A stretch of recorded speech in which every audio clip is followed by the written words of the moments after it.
for pitcher Doyle Alexander. He was the outstanding setup man during the 1992 season when the Blue Jays won their first World Series championship.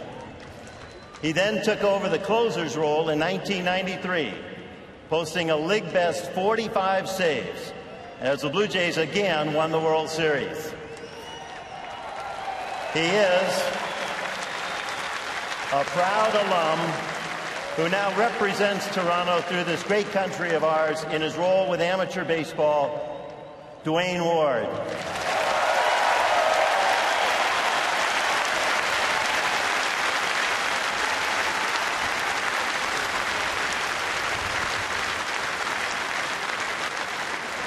Our next guest was acquired by the Blue Jays from the Angels in December of 1990.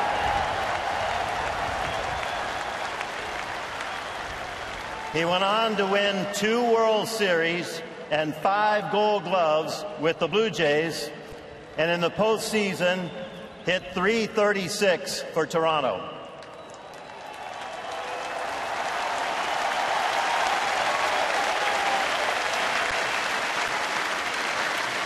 In Game 3, right here against Atlanta in 1992, he made one of the most famous catches in World Series history. Devon White.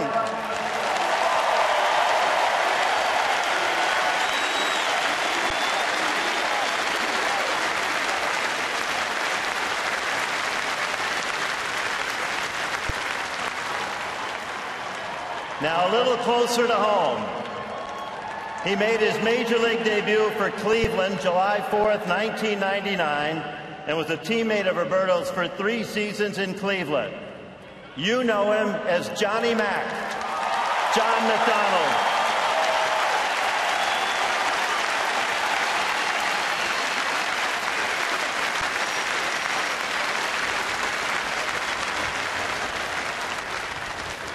This next gentleman managed the Blue Jays for 1,764 regular season games.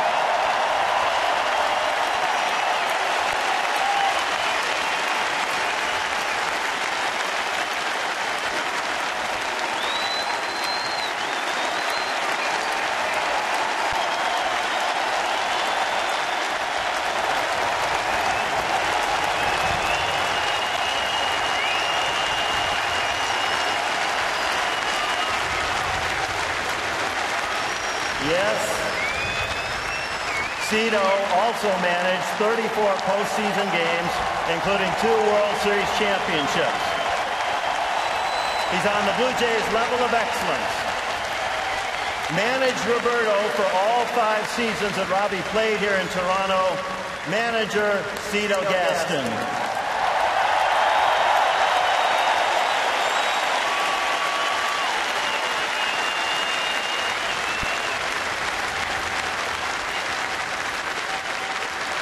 This past weekend, he had the opportunity to witness the first ever Blue Jay inducted into the Hall of Fame at Cooperstown.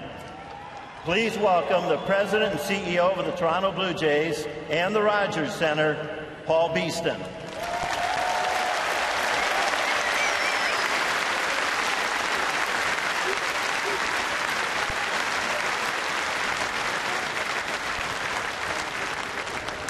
Our next guest was a second baseman and switch hitter, like his son Robbie.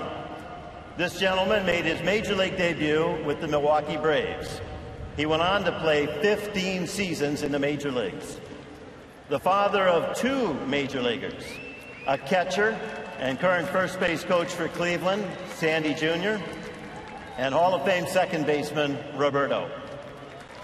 Please welcome Sandy Alomar Sr., along with Robbie's mom, Maria.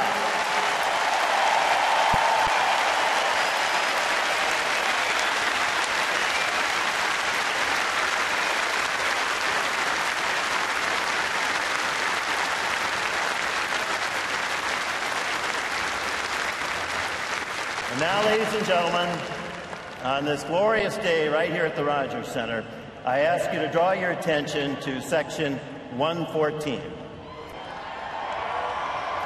During his 17-year career, He recorded 2,724 hits, collected 1,134 runs batted in, and stole 474 bases.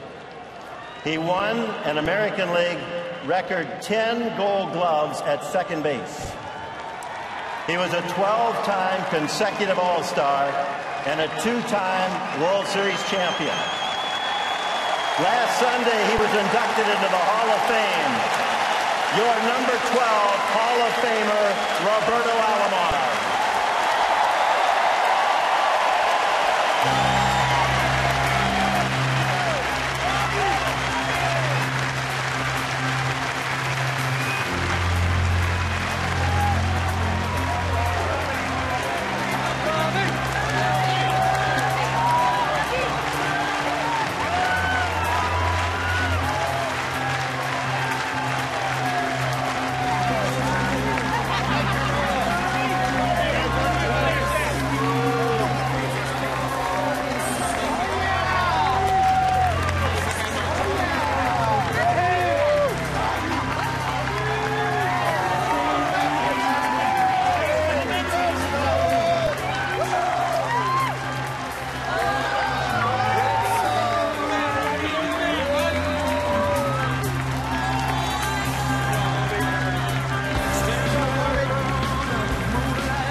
Moment for his mother, Maria.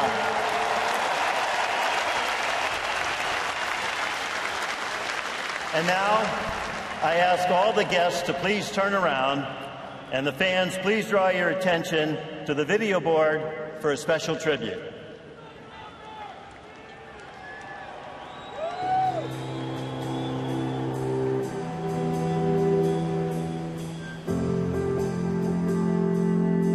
If you're asked to speak about Robbie Alomar, you can say a lot of things. Alomar, well, if I start talking about Roberto, I spend the whole night here. Robbie Alomar, what a spark. He made a play, and you'll say, wow, never seen that before. You can't say enough about what he brought to the team at that time. Without a player like that, we don't get to where we got to. He was one of the premier players in baseball. He was full package, offense, defense, leadership. Robbie was a really smart player. He would do whatever it takes. He went out there and got his hits, made the plays. He could really do whatever he wanted with the bat. He was amazing. He really was one of the greatest players of all time. In the last 25 years, he's probably the most complete second baseman that I've seen in the American or National League. The best second baseman in the history of the game. It meant a lot when we got Robbie. It changed the whole organization around. We went from almost getting there to getting there. It's a fly ball into shallow center, caught by Alomar. Such a heads-up player. Always knew where the play was. always seemed to make the right decision. The ground ball on the right side by a diving Alomar. No, he gets it, throws him out. What a play by Alomar. I've never seen a better play. I've never seen a play like that. I don't know how he did it. When you knew the ball was on the ground to the right side of the infield, you didn't have to worry about it. Robbie was going to get it. He made some of the most unbelievable plays I've ever seen in the game. Robbie Alomar was a highlight film, not just as a defensive player, but offensively. I mean, he was the best in the game. The biggest hit in Toronto Blue Jays history was the home run he hit off of Dennis Eckersley. The home run he hit in Oakland really got us over the hump. That was the team that was kind of getting in the way for us to move on. They're trying to get Alomar with a backdoor slider. I mean, he is such a good hitter. Inside pitches, he doesn't even flinch on that. He was one step ahead of the game every time.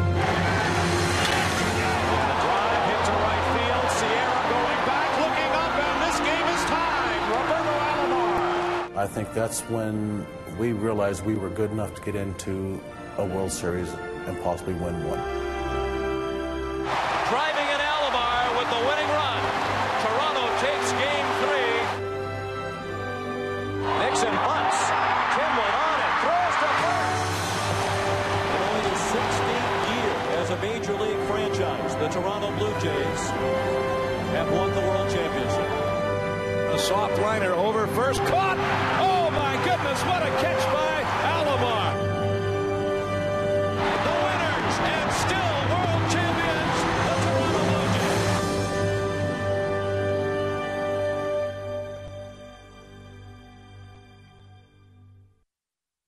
Hey, Robbie, I want to congratulate you on being a Hall of Famer. We came over here together on December 7th, 1990. I said the best thing that Blue Jays ever did was when they traded for you. You were the big deal in that trade, and it's evident now what has happened. But I'm proud of you. Glad to say you're my teammate. I had a front row seat right behind you, playing right field, and thanks for helping me to win 2 championships here in Toronto. So love you and congratulations, Hall of Famer Robbie Alomar. All right. Hello, Roberto. Congratulations again. What happened in Cooperstown last week and what's happening here today in Toronto is really not a surprise to a lot of us. We've known you've been a great player for a long time. You did it the right way.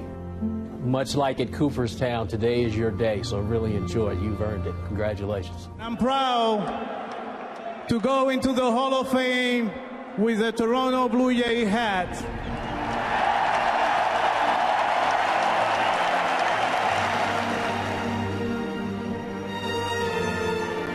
I think it's quite special, not only for what he did, but the way he's embraced the city, the team, the country. I am so proud to represent you here in Cooperstown as the first Toronto Blue Jay inducted into the Baseball Hall of Fame. Knowing that people from coast to coast remember Robbie and everything he did, and one of the greatest players of all time, and to know he's going and representing Toronto and Canada, it's a great honor for all of us.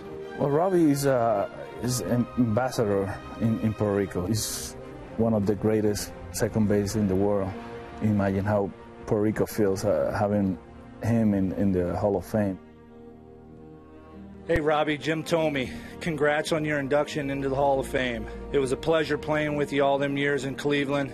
What a great career. Thanks for being a great teammate, good friend, and enjoy your retired life. Hey, Robbie, ¿qué pasa? Hey, I want to congratulate you on the induction to the Hall of Fame. It's an honor for me to play right next to you and turn some of the craziest double plays that I ever made in my career, because you are one of the greatest second basemen ever to play the game. So enjoy your day, congratulations, and a pleasure to me, man.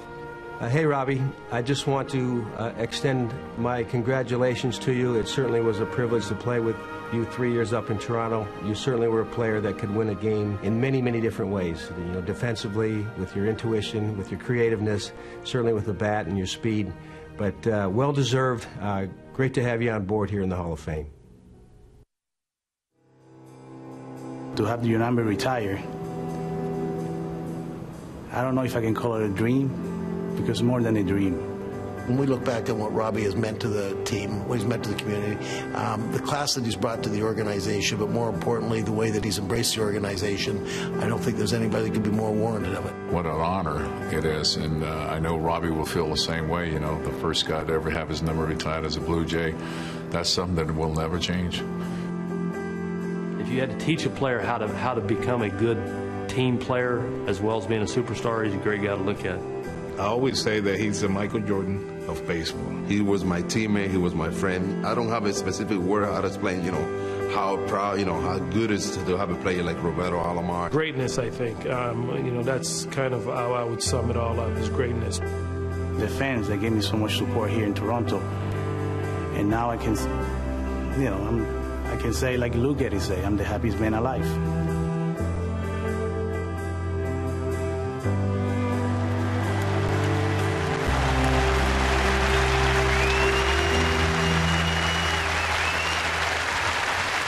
Beautiful, Roberto. Just beautiful. Ladies and gentlemen, Cito Gaston.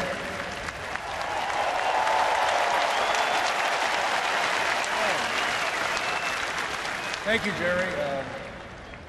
When you were asked to say something about Robbie Alomar, what could you say that hasn't already been said? Robbie's the greatest second baseman to ever play this game.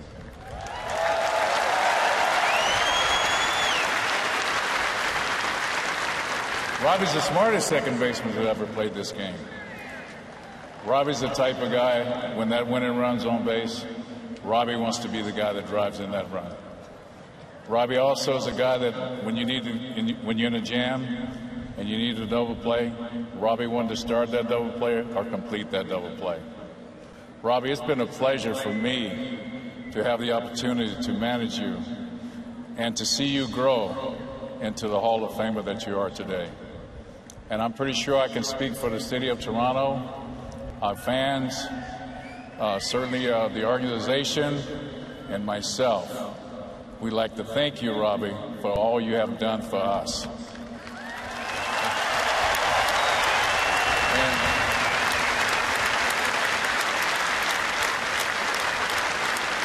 And Roberto Alomar, you are truly, truly a Hall of Famer. God bless you. We love you.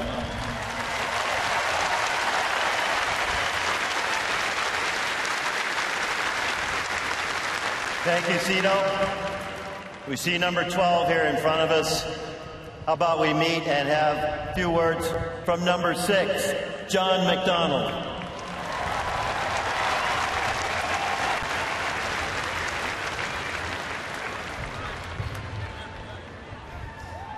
It is an honor to be speaking on behalf of our players, coaches, and staff today in paying tribute to one of the greatest players to put on a Blue Jays or any other baseball uniform. Roberto Alomar was one of my favorite baseball players to watch and emulate as I was growing up. As kids, we all dream about playing just like our baseball heroes, getting a big hit in the World Series or making that diving play in the hole. In 1994, I even bought tickets to watch him play in Yankee Stadium. And I could never have thought that 5 years later, we'd be teammates in Cleveland. Robbie had many physical gifts as a player, but what was remarkable to watch was how he anticipated plays before they happened. Just watching Robbie play on a daily basis made me better. And what I often reflect upon is how much he cared about and helped me and my teammates get better. He wanted to see others succeed and follow in his footsteps, and for that, Robbie, I thank you. Robbie, you're setting the bar pretty high today for others to follow in your footsteps. And every Blue Jay that is privileged enough to wear this uniform has your standard of excellence to aspire to.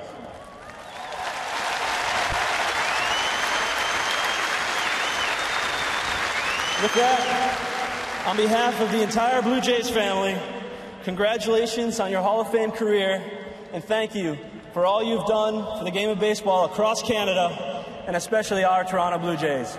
Thank you. Congratulations, guys.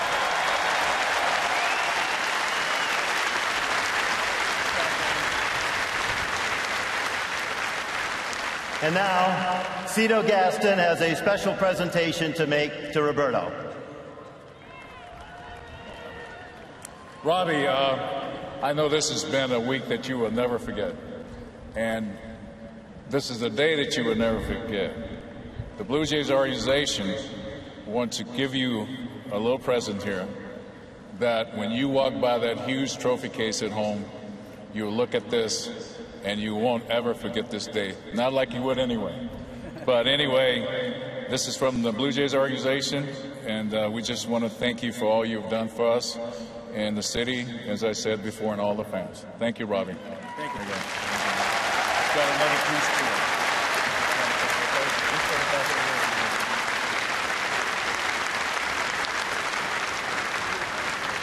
Thank you, Cito. Robbie and guests of honor, please turn around once again, and fans, draw your attention to the video board for a special message from a guest who is not able to be with us here today.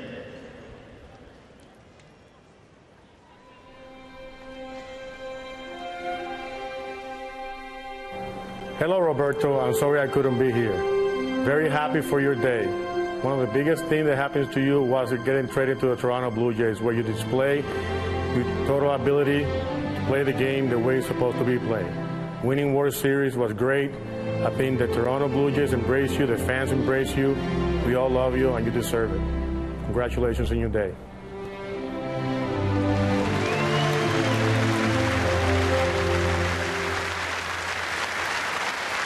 Pretty nice. Ladies and gentlemen, Paul Beeston.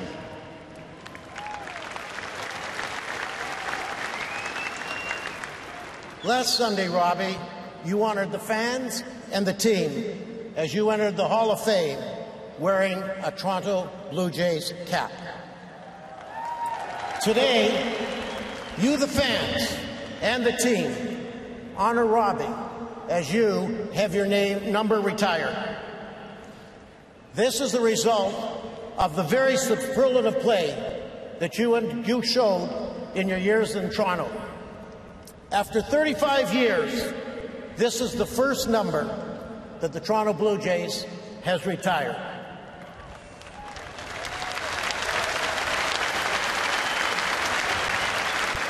I predict it will be many, many years before another number is even considered. I cannot do more justice than what the video and the words that Cito and John McDonald said. However, we are going to do something hopefully today that will memorialize you forever. And that is the following. There is going to become a time when a young generation of fans come into the ballpark, and they're going to see that number 12. And they're going to ask their parents, what does number 12 mean? And they're going to say, why, that's the number of Robbie Alomar, the greatest second baseman who ever played the game.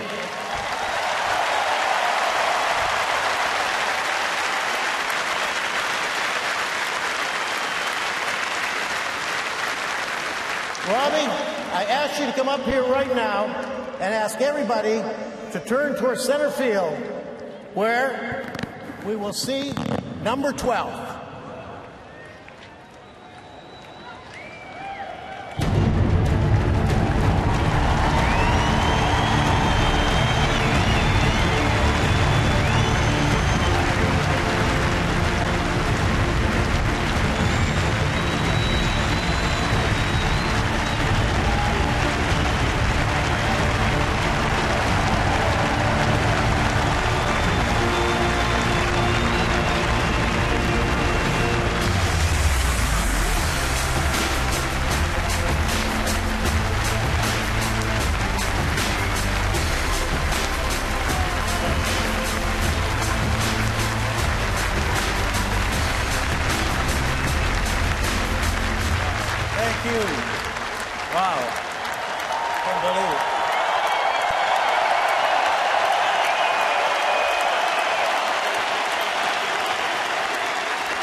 First of all, I want to thank God for giving me this special day to share with you, the fans, my family, my teammates, 2011 Blue Jays, and the Texas Rangers team. Thank you.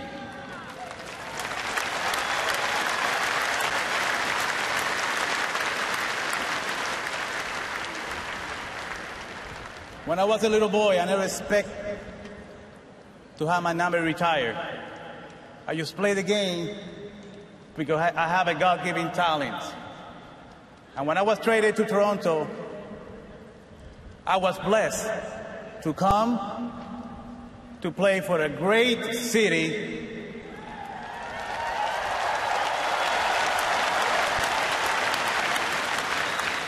a great organization, a great team, and to me, the greatest manager that I ever played for.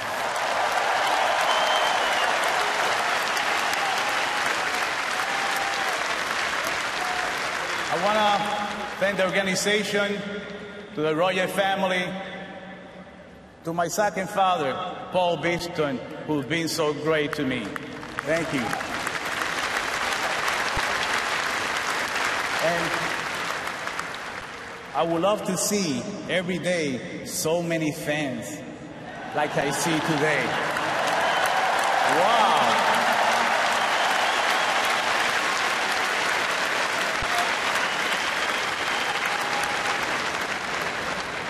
I don't have too much time, but I want to call my family, my mom and dad here beside me.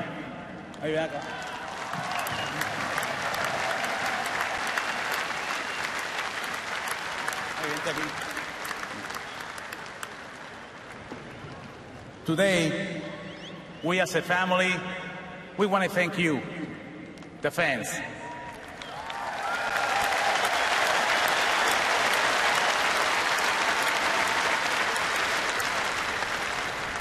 And I want to thank my family, because without them, I would not be standing here today.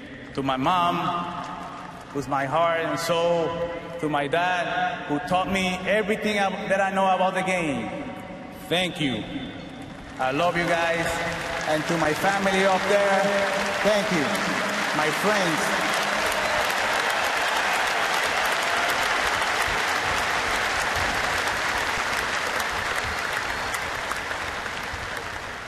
And once again, I remember when I was ready to play professional. I love you too. I love all you guys.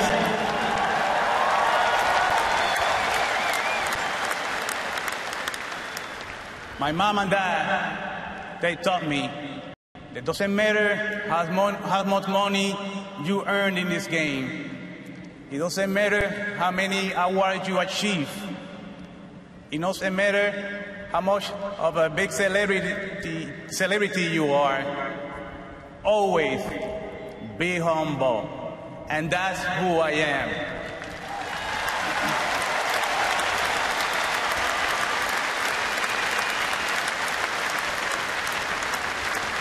Toronto, one more time. Thank you. I love you. And to the 2011 Blue Jays, let's go.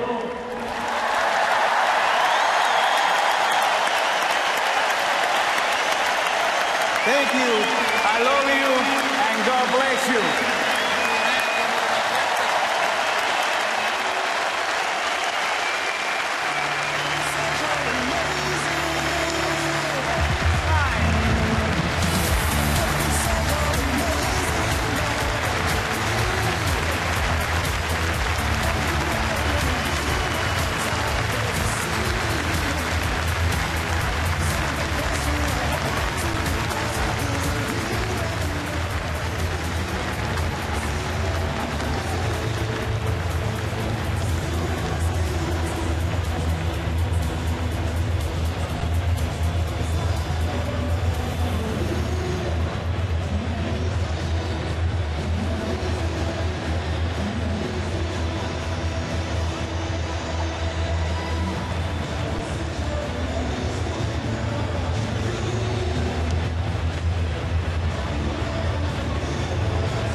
So.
Brought to you by your local independently owned Home Hardware or Home Hardware Building Center. Homeowners helping homeowners.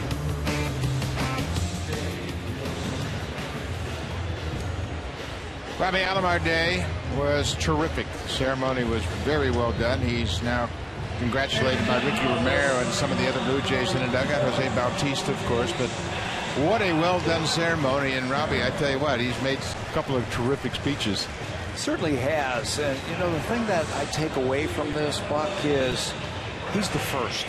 This has been a tremendous organization with great players, and just like the 1992 World Series team was the first, and they'll always be remembered as the #1 team, the first team to win, Alomar is going to be remembered as the first player number retired in this organization. So he'll go down in history in this organization and in this city. John McDonald said it very well when he said, Robbie, you have set a high standard for this organization, and everybody should try to measure up to that Hall of Fame attitude and the Hall of Fame career. And I think John's right. You know, this is what you shoot for. You play professional sports to win championships, and that's what Roberto Alomar is all about. And you know that firsthand. First thing he talks about is winning. I didn't play this game for the money. I didn't play this game to get into the Hall of Fame. I played this game to win every time I took that field. And if you could pass that down to some of the younger players here, I think it'll go a long way to getting the Blue Jays back to where they were a few years ago. When you look back to Roberto's career, just 5 years here in Toronto, but what an impactful influence he was. And you look at the seasons he had in '92, and just to set the high standard, hit 300, his all-star representative, the ALCS MVP with that dramatic home run against Eckersley. On top of being a great player, the numbers certainly speak for themselves for Roberto Alomar. He was a clutch player. If you needed a base hit with a runner in scoring position late, he would come through. If you needed someone to make the play on the bases, in the field, whatever, it was Alomar who would do it. Just take a look at the numbers of what he did in the World Series in 1993. Tells you what type of clutch player he was. Robbie Alomar played in 58 postseason games. He hit over 300, and he drove in 33 runs in the postseason. So he was truly a clutch performer. Cito Gaston talked about it very eloquently when he mentioned the fact whatever you needed at that particular time, Alomar would deliver. I think that's the definition of a great player. Whatever you need at that moment for your team to win that game, that player is going to deliver for you. If it's a home run, if it's an RBI, if it's a great defensive play, a stolen base, whatever, Robbie Alomar certainly had the ability to do that. And there you see his number on the banner high above the field here at Rogers Center. That's where it will hang. And Paul Beeston suggested during his speech that generations forward will come to the stadium and ask about number 12. Who was number 12? And his reference was he was simply the greatest second baseman to ever play the game. I hope they have a chance also for the fans as they file into the Rogers Center at one point, maybe build like a shrine, like his locker with his jersey hanging in it and some cleats and his glove and a bat, things like that, so the fans, when they come in, they get to get the full effect of it. Well, the Jays, and how appropriate on Robbie Alomar Day, Jose Molina, also from Puerto Rico, leads his team on the field. The Jays are trying to win this series. The first two games have been split. Colby Rasmus still looking for a hit as a Blue Jay. Ron Washington's team got another shutout in yesterday's game. Their 14th shutout. That leads the American League. Take a look at the lineup. Rangers have won 61 games. They still have a 2-game lead over the Los Angeles Angels of Anaheim. Chavez, Quintanilla, and Josh Hamilton. Hamilton back in the lineup. He was out yesterday. Michael Young hits cleanup. Mike Napoli, the DH. Mitch Moreland first. Taylor Teagarden, a late addition to the lineup behind the plate. Murphy and Andres Blanco. Blanco starting at shortstop for the 15th time. This afternoon's starting pitcher is brought to you by Tim Hortons Original Biscuit Breakfast Sandwich. Now with hickory smoked ham, Brandon Morrow will go to the mound for his 19th start of the season. Wasn't a good one his last time out. Gave up 7 runs over 3 1/3 innings, which was his shortest outing of the season. Morrow followed a tremendous run that he had before that last start, so he'll be trying to bounce back after that outing. Here are Brandon Morrow's numbers against the Texas Rangers. He's 3-4 with a save in 16 appearances, including 4 starts against Texas. Take a look at the defense behind Brandon Morrow. A little bit of change in the outfield. Rajay Davis is in left field, given the fact there's another left-hander on the mound. Colby Rasmus, Eric Thames round out the outfield. John McDonald starts at shortstop. Yunel Escobar had made 96 starts. He gets a scheduled day off today, and it'll be expanded by the off day tomorrow. So McDonald and Bautista, a little earlier, having a chat about the infield. Just another reminder how important Bautista is on that infield every single day. And they're talking about the sun and the glasses and everything else. You can see McDonald doesn't have sunglasses on. Sun's peeking in and out behind the clouds here this afternoon. First pitch of the ball game to Indy Chavez is outside. We are set today to play on Robbie Alomar Hall of Fame Day here at Rogers Center.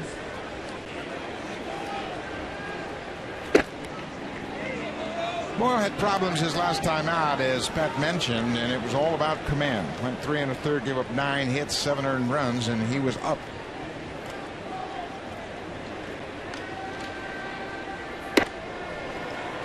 Just didn't seem to be able to find his release point in that start that you were just referencing. Following 7 starts where he won 5 of those games. Very quickly falls behind Indy Chavez. And he's underneath everything and pushed 4 pitches out of the strike zone. So let's take a look at the scouting report brought to you by Home Hardware. Homeowners helping homeowners. Quick innings, I think, would be a big thing for Brandon Morrow. He needs that versus the Rangers. 90 pitches versus the O's in that start that we were just talking about. He's got a swinging slider. When it's in the zone, he will finish with a lot of strikeouts, and he needs to bounce back. 7 very good starts, but just 3 1/3 versus Baltimore. Omar Quintanilla looks at another ball. 5 straight balls to start the game, and that's going to get a visit from the catcher, Jose Molina. Morrow hasn't had an awful lot of first inning problems. He's allowed just 10 hits in the first inning. But right now he's having trouble finding the strike zone.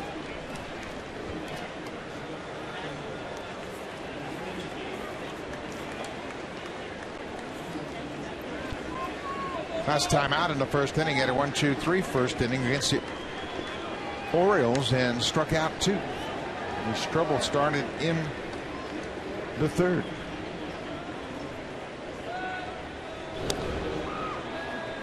Edwin Encarnacion is at first base today. He's making his 10th start at first. Adam Lind also getting the day off. Lind and Escobar, well-deserved off day, and if they don't get into this ball game, they'll have 2 days off with the scheduled off day tomorrow. There's a strike. Staying on top, I think, is going to be important for Brandon Morrow. You said it about the 3rd pitch of the game, getting underneath everything. That means his hand is underneath the baseball instead of behind it. And that'll help him stay down.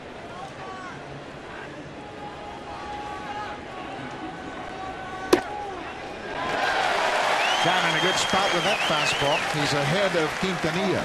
He was talking his last start against Baltimore that he was pulling across his body with his fastball. If you remember some of the pitches, really yanked it to the outside part of the plate against right-handers. Needs to get into the flow.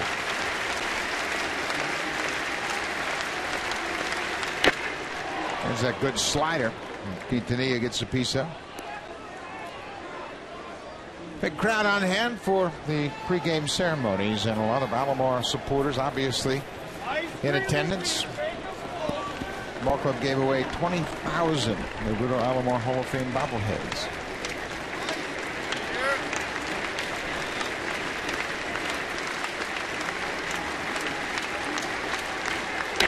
Foul back. This has been a problem also for Brandon Morrow in his last few starts. Even though he has pitched well, the first inning has always been rough for him. 2 starts ago, 26 pitches in that first inning as he gets comfortable on the mound, as he finds his release point. Today's ceremony interrupted his usual flow before the game.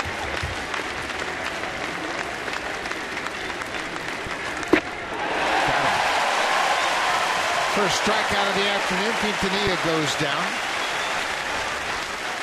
There's the swinging slider that we were talking about in the scouting report. It's a wipeout strikeout pitch as Quintanilla sees it down in the strike zone, and then it just falls into the mid of Molina.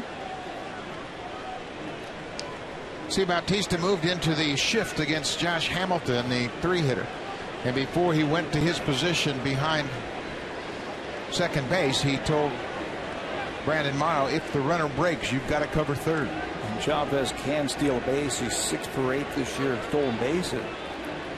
One of the reasons they have Bautista where he is, John Farrell does not want Bautista involved in the double play around second base with the runner at first base. He does not want him to make the pivot around the bag.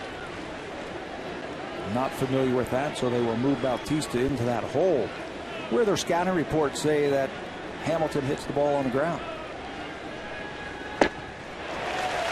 Swing and a miss. Hamilton has had nothing but trouble playing in day games. He's tried sunglasses. He's tried all sorts of different things to try to help him pick up the baseball, but he has not hit well in day games. He didn't even play yesterday.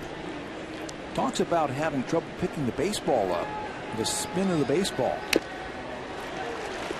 And that time that one was right on top of him. Here are the numbers for Hamilton. dramatic difference. And you can see he hasn't homered, hitting just 111 and driven in 4 runs. And now it's in his head to compound everything. Yeah, when you start talking about it, you talk about it to the media and recognize that you've had trouble in the day game, it certainly means that he's thinking about it. It's in his head. 1-2. There goes the base runner. Pitch inside. Molina's quick throw. What a tag.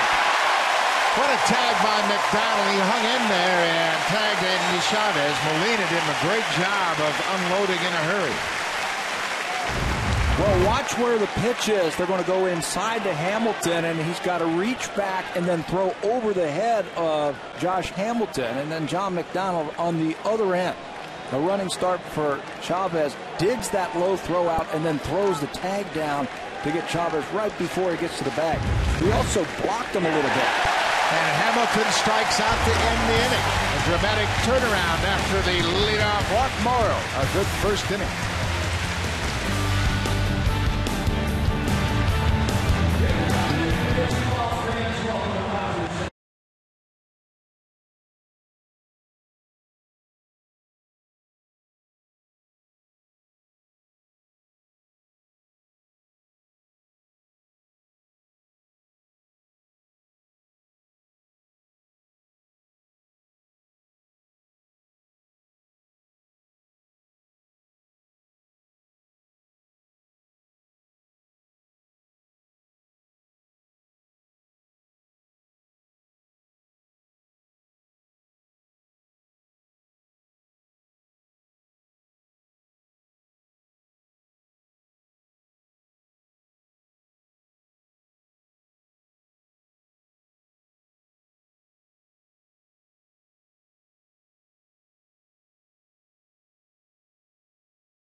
Farrell's Blue Jays were shut out yesterday by Derek Holland. They managed just 4 hits against the Texas left-hander. They'll try to improve upon that and stay above 500. Rajay Davis back in the leadoff spot. Colby Erasmus still looking for his first hit in the Blue Jays uniform. Jose Bautista had a couple of hits yesterday. Encarnacion, Thames, Molina, middle of the order. Bottom third of the order, Aaron Hill, John McDonald starting at shortstop, and J.P. Aaron Sevier with his power bat is the DH this afternoon. All-Star C.J. Wilson takes his 10-4 record to the mound for his 23rd start this afternoon, 62nd in his career. He has won 10 games for the second straight season, the first Ranger to do that since Kevin Millwood back in 2006-2007. Last Texas lefty to do it, Kenny Rogers in 04-05. Wilson's got a good fastball, good curveball. And he'll be working with a new battery mate who was just put into the lineup just before the game. Victor Aba was initially in the lineup, and Taylor Teagarden, the right-handed hitter, is back behind the plate. Rajay Davis takes the first pitch strike from C.J. Wilson. Wilson in his second year starting for the Rangers.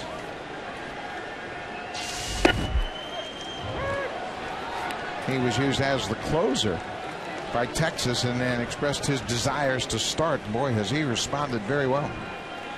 First came up, he pitched out of the bullpen, and then you put him into that closer's role like you were saying, and then has taken off. Last time out, he went just 4 innings against the Minnesota Twins, gave up 7 hits and 6 runs. Felt like there was a lot of bleeders in that game that found holes against the starter. He has pitched well this year. He left leading that game 7-5, and after the game he said he was 100% unlucky. To which Ron Gardenhire said, hey, they're hits. ground ball. Andres Blanco throws out. Rajay Davis, one down. Texas Rangers have the most errors in the American League with 86. They have the worst fielding percentage in the AL. Also, here's how they will line up defensively. Hamilton, Chavez, and Murphy in the outfield. Still no Nelson Cruz. Andres Blanco comes off the disabled list and will play shortstop as Elvis Andrus gets another day off. Taylor Teagarden, you mentioned in the lineup, a late scratch for Torrealba. And there's Josh Hamilton in left field. Did not play in yesterday's game, but came in as a defensive replacement.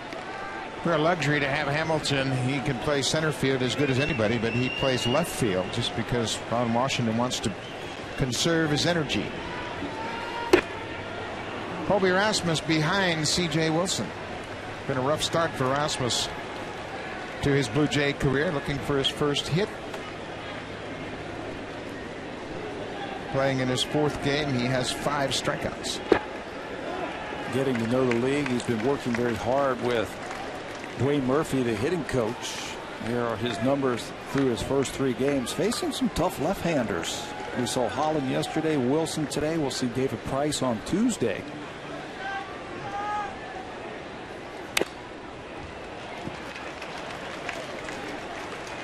Yeah, he has had a steady diet of tough left-handed pitchers to deal with, and Dwayne Murphy was talking to him at length around the cage today. And it's hard when you're getting a new player just to start breaking him down before you have a chance to really see him work. Well, he says he's not going to talk about the mechanics right now. Dwayne Murphy wants to know about what's inside the head of Colby Rasmus when he's in that box. What's he thinking about? His approach, his routine, what he does before the ball game in the cage. Right now, they're not talking anything about the swing or the mechanics of it.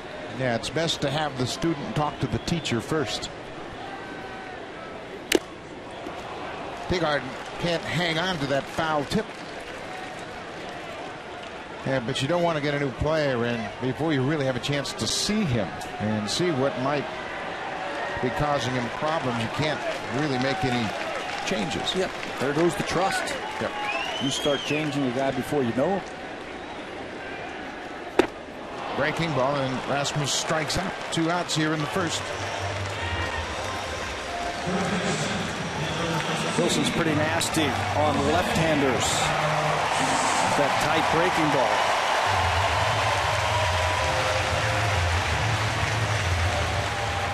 Left-handers hitting just 227 against C.J. Wilson compared to 267 for right-handers. Jose Bautista. So to pitch outside.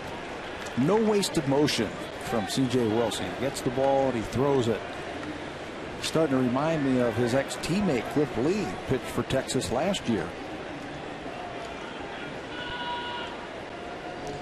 Many of the people around this Texas Ranger ball club said Cliff Lee had a dramatic impact on everybody. And you can see C.J. Wilson stepped off the rubber. He wasn't pleased with that sign he got from his catcher. Obviously, they go over hitters prior to the game, and Teagarden wasn't scheduled to catch. And Wilson reminded him what he wanted to do to Bautista. The two of them are going to have to sit next to each other all game today, just to make sure that they are on the right page when they face these Blue Jay hitters.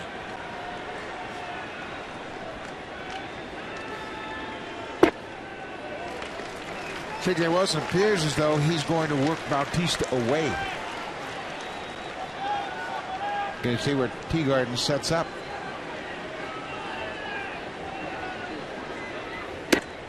And Bautista takes a walk. Jose Bautista leads the world in base on balls. Bautista makes his way down. The scouting report for C.J. Wilson, now 30 years old, under the radar lefty. Everybody talks about Sabathia, Lester, and Price, but his numbers are right there with them. One of the better lefties in the American League. He'll get lots of Ks. He's in the top 5 left-handers in Ks per 9 innings. Gio Gonzalez, Lester, Price, and C. Sabathia, the other ones. And you get that uncomfortable feeling when you have C.J. Wilson on the mound. He never makes you feel comfortable in the plate. Well, he works quickly, too, much like Cliff Lee. And that keeps pressure on the hitter as well. Edwin Encarnacion takes the first pitch strike.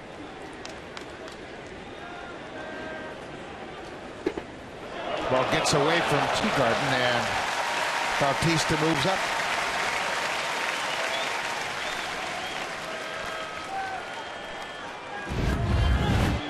Ball in the dirt. Teagarden just recalled this week. Just can't get down to his knees to block it. It will go as a wild pitch.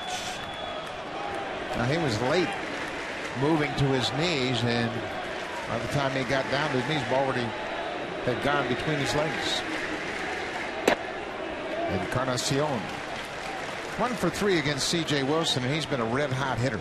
Over his last 18 games, he's hit nearly 370, and he's done some damage. 8 doubles and 2 homers. He's had a great month of July.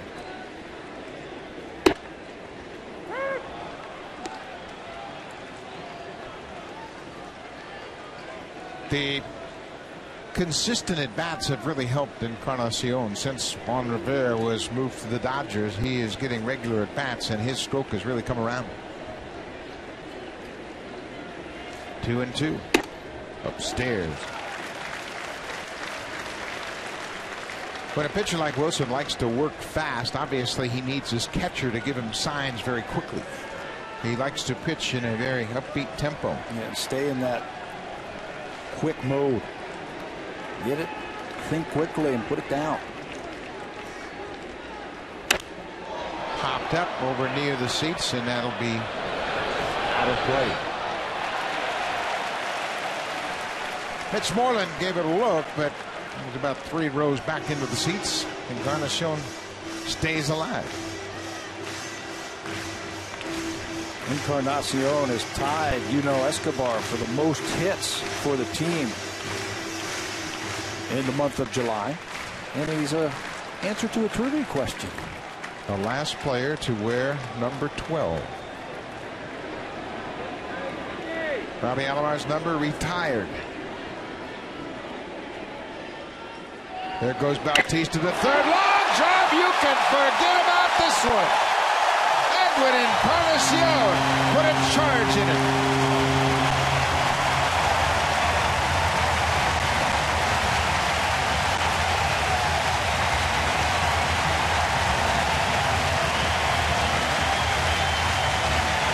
This place was packed for batting practice earlier today, and Edwin Encarnacion was putting on a show for the fans. He was blasting balls in the second and third deck all morning. Just like this, high breaking ball. He gets the head out, and he knows he got that one. Sit back and enjoy that one. Had a long time to look at it because it went so far. Number 9 for Encarnacion, 2-0 Blue Jays. Eric Thames hitting in the 5th spot this afternoon. Chases that Wilson breaking ball.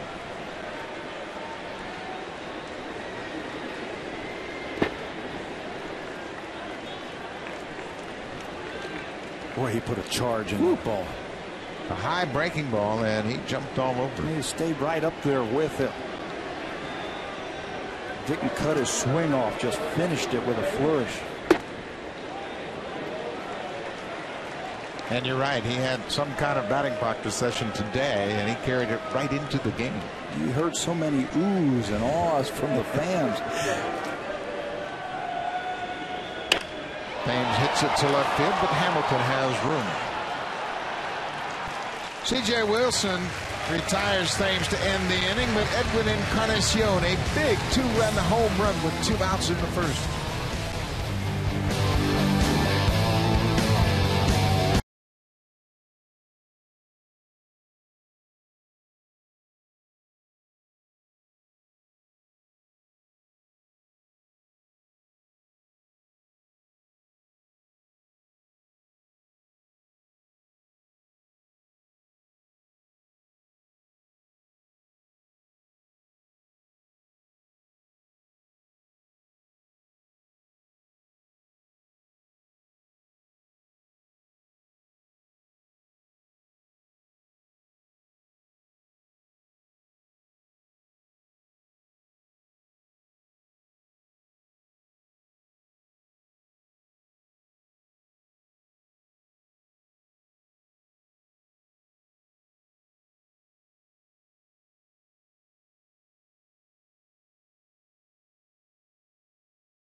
Encarnacion has already hit a home run. You can win amazing prizes from Sharp, including Canada's largest LCD TV, a 70-inch Sharp Aquos. Enter online at hitahomerunwithsharp.ca. Sharp makes bigger, better. And if they were going to give bigger TVs away for long home runs, they'd give a big one away for that Encarnacion home run, that's for sure. What's the biggest inch they have? 70. There it was right there on that bomb. Whew. So Brandon Morrow has been staked to an early lead. Michael Young, the cleanup batter. Blue Jays did something yesterday they don't do very often. They kept Michael Young out of the hit column. 0 for 4. Struck out a couple of times. Brad Mills pitched a great game. We didn't get a chance to talk a little about that at the end of the game, but he was sensational. He sure was. He pitched 7 strong innings, allowed 6 hits, just 2 earned runs. They came on a Mitch Moreland home run, but he should be very proud of that effort. Eric Thames over near the wall, and it's well back into the seats. You know what he did against Michael Young was use his fastball, but then show him the off-speed pitches to get him out. He threw his changeup a couple of times. He hit it into the ground for ground outs. You can see his average over his last 9 games, 459. So Brad Mills really stifled a hot hitter. And he picks it right back up today. First hit of the ball game, a single into right. Not a bad pitch. 2-strike offering from Brandon Morrow. It's down, it's away. And again, hitters like Michael Young who stand away from the plate and dive in to home, they like the ball away. They like to get it out there and play with it, and that time rifles it into right field. See hitters talking baseball hits again. Michael Young said, man, did you hit that ball hard or what? You can really hit. And right now Encarnacion is on fire. The DH, Mike Napoli, takes the first pitch strike. Napoli's done a good job for the Rangers behind the plate, but also look at his numbers offensively. 15 homers, 37 RBIs. Number 15 came in yesterday's game in the 8th against Jesse Litch. His 5th home run of the month of July. He's also driven in 12 runs. And he is also hitting an MLB best 439 for the month of July. So they cannot take him out of the lineup. DHing today, caught in yesterday's game. Well, they're missing 2 of their big bats, and Adrian Beltre, the third baseman, and Nelson Cruz, the right fielder. Beltre's on a disabled list, but he was out today playing catch and getting close. Fastball away, gets Napoli. We are just 2 hours away from the non-waiver trade deadline, 4 o'clock Eastern time this afternoon, and this is a look at some of the trades that have gone down. Colby Rasmus, of course, coming to the Blue Jays from St. Louis. How about Ubaldo Jimenez? He had been rumored to be going to many teams. I don't think many people expected the Indians to get involved. That one came out of nowhere. The Indians said they were going to try and do something to give them a chance to win this. They picked up probably the best arm that was available in the starting rotation. 19-game winner a year ago. Started the All-Star game, had a great first half. There's still some relievers out there that we keep hearing that might be available. Texas Rangers made a trade yesterday. They got Koji Uehara, whom we have just seen with the Orioles. They sent Chris Davis and Tommy Hunter to Baltimore for Uehara, who is here with the Rangers today. Also on that trade list, you saw Carlos Beltran. He went to San Francisco for the Giants. There had been some links between Ron Washington's Rangers and the Mets. Zach Wheeler was the key minor league pitcher in that deal, a young power pitcher. And then the other, Hunter Pence, where I think that's been long overdue. The Philadelphia Phillies tried Dominic Brown. He didn't get off to a great start. They had Ben Francisco in right field, but now they got Hunter Pence, and that's a big pickup. It only took them 4 months to figure it out that they needed an extra right-handed hitter. Snap throw to first. Run was just barely back in time. That's a perfect pitch for a catcher to throw. That inside pitch to a left-handed hitter. His momentum's going right to first. Right to first base. Edwin Encarnacion just doesn't get back to the bag. And as he reaches back, can't get Michael Young. But you're right. Your momentum is heading towards first base. Why not? Keep that runner honest.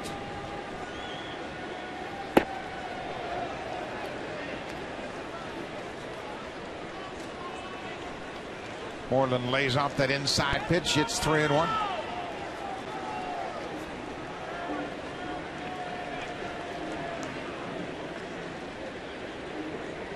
Michael Young will run. Not as frequently as he once did, but he has 4 steals. Not going. And there's a walk. Second walk of the ball game issued by Brandon Morrow.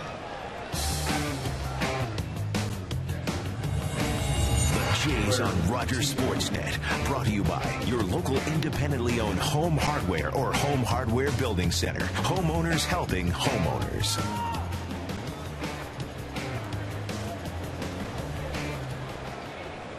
Beautiful summer afternoon here at Rogers Center. A packed house. Expect over 40,000 people here this afternoon for Roberto Alomar Hall of Fame Day. The series finale between the Texas Rangers and the Blue Jays. Taylor Teagarden, just 9 games played so far this season. He was a late addition to the lineup. Jorvik Torrealba was penciled into this spot. We have not been given a reason why the late change. In the first 2 games, although he was the DH. Teagarden, a high draft pick of the Rangers a few years ago. Thought of as a catcher of the future for him, but it just hasn't worked out for him so far. 4 stints now with the Rangers. Molina is going to go out and talk to Morrow here as they're trying to finish off Teagarden. But you're right, he was a highly touted prospect and somebody they expected to be behind the plate for a long time. It just never panned out for him. Now, after Molina went to the mound, John McDonald came in to check on what Morrow was going to try to do to Teagarden.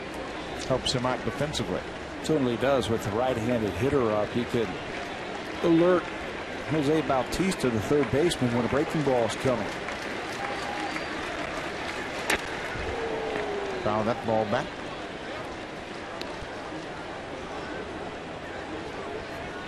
Brandon Morrow finished up last season on a terrific roll.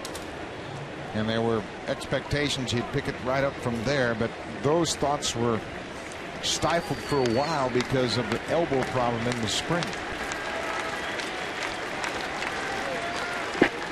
Bounced and blocked. Boy, Molina did a good job of that block. Wasn't trying to catch the ball.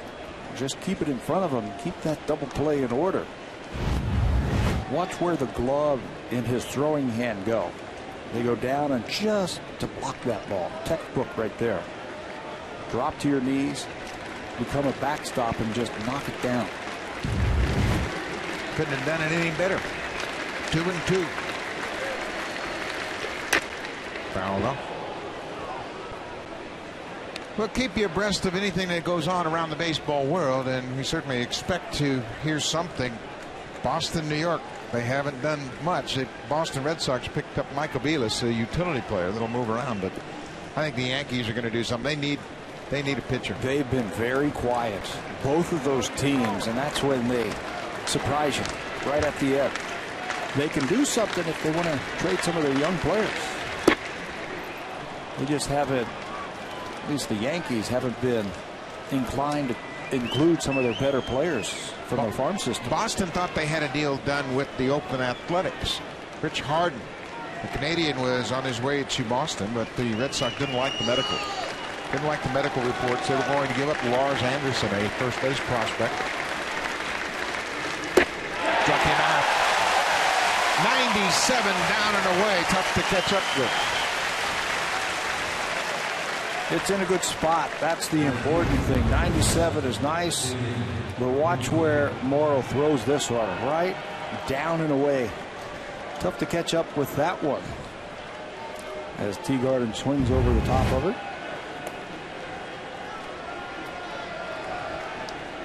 4 strikeouts already for Brandon Morrow. First and second, 2 down. The right fielder, David Murphy. Molina thought it was a pretty good pitch. He held it for a while to give Marvin Hudson, the home plate umpire, a good look at it.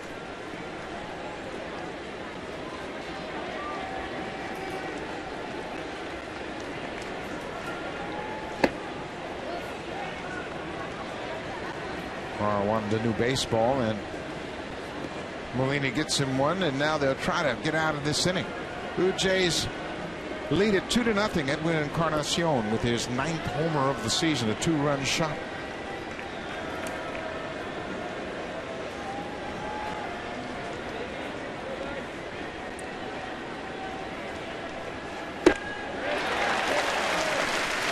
It's always nice when you got a hitter count and a hitter knows a fastball's coming that you can ratchet it up to 95 and blow it right by him, which he did right there. Got it upstairs. It's the free and easy motion, I think, of Brandon Morrow that surprises hitters as that ball gets on very quickly. And it's all about the rhythm and tempo of his delivery. When he gets into that smooth rhythm in a very slow tempo, ball jumps out of his hand. 2 balls, 2 strikes, 2 outs. Brandon Morrow strikes out to side. A single, a walk, no damage. He's punched out 5 already.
Great documentary, The Journey to Cooperstown, Roberto Alomar. Watch Roberto Alomar's journey leading up to his induction into the Baseball Hall of Fame. Catch the 30-minute documentary after the Blue Jays game on Rogers Sportsnet at 4 p.m. Eastern Time. Appropriately, second base adorned with Robbie's number 12. On Roberto Alomar Hall of Fame Day, his number has been retired. No one will ever wear that uniform number again. What a great ceremony, great celebration, and Roberto Alomar will join us in the 3rd inning. And he has made 2 terrific speeches. The induction speech and this afternoon addressing the fans here at Rogers Center.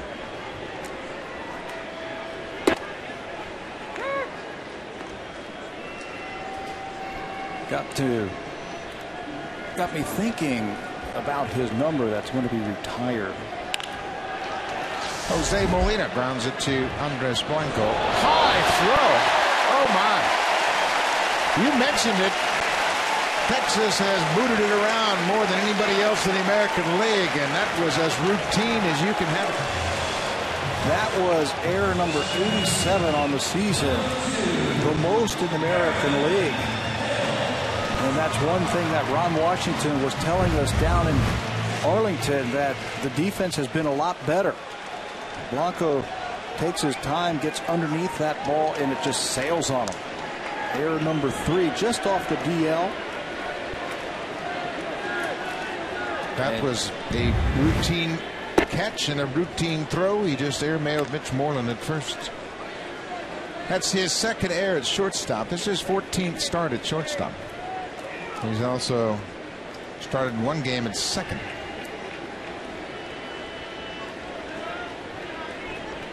Great opportunity for the Blue Jays here in the second to build on their 2-run lead. You know, and you have to take advantage of good pitchers. They got a couple of runs in the first inning on the home run by Encarnacion. Now the error could open up something here in the bottom of the second. C.J. Wilson 10-4. How about this Texas Rangers starting staff? Boy, they have really done a number this season. They now have 4 10-game winners. Matt Harrison, the 5th starter, has 9 wins. And this is the final day of July. 2 more months to the season. In talking to some of the Texas Ranger media people, they're saying Matt Harrison is throwing the ball as well as any of them. And he's the one with the fewest wins. Now Harrison has a 2.94 ERA. And I think the trade then yesterday of Tommy Hunter shows you the depth that the Texas Rangers have in their starting rotation. Yeah, Tommy Hunter was a 13-game winner as a starter. And he was pitching out of the bullpen. He lost his job to Alexi Ogando. He was hurt in the spring. He had a groin injury. So now they have made a deal from their strength. That's starting pitching. Bounce. Molina is going to go to third. What a heads-up play by Molina. Molina saw the third baseman had to go after that baseball, and he moved to third base. And we all know he's not the fleetest of foot, but that was a great base running play. It's a read, and it's a read by a veteran. Pay attention.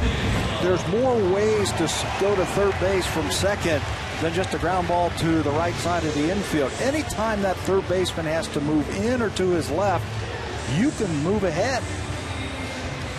He could walk to third base because of the heads-up base running right there. Boy, that's a good job, and that's just being aware of the situation.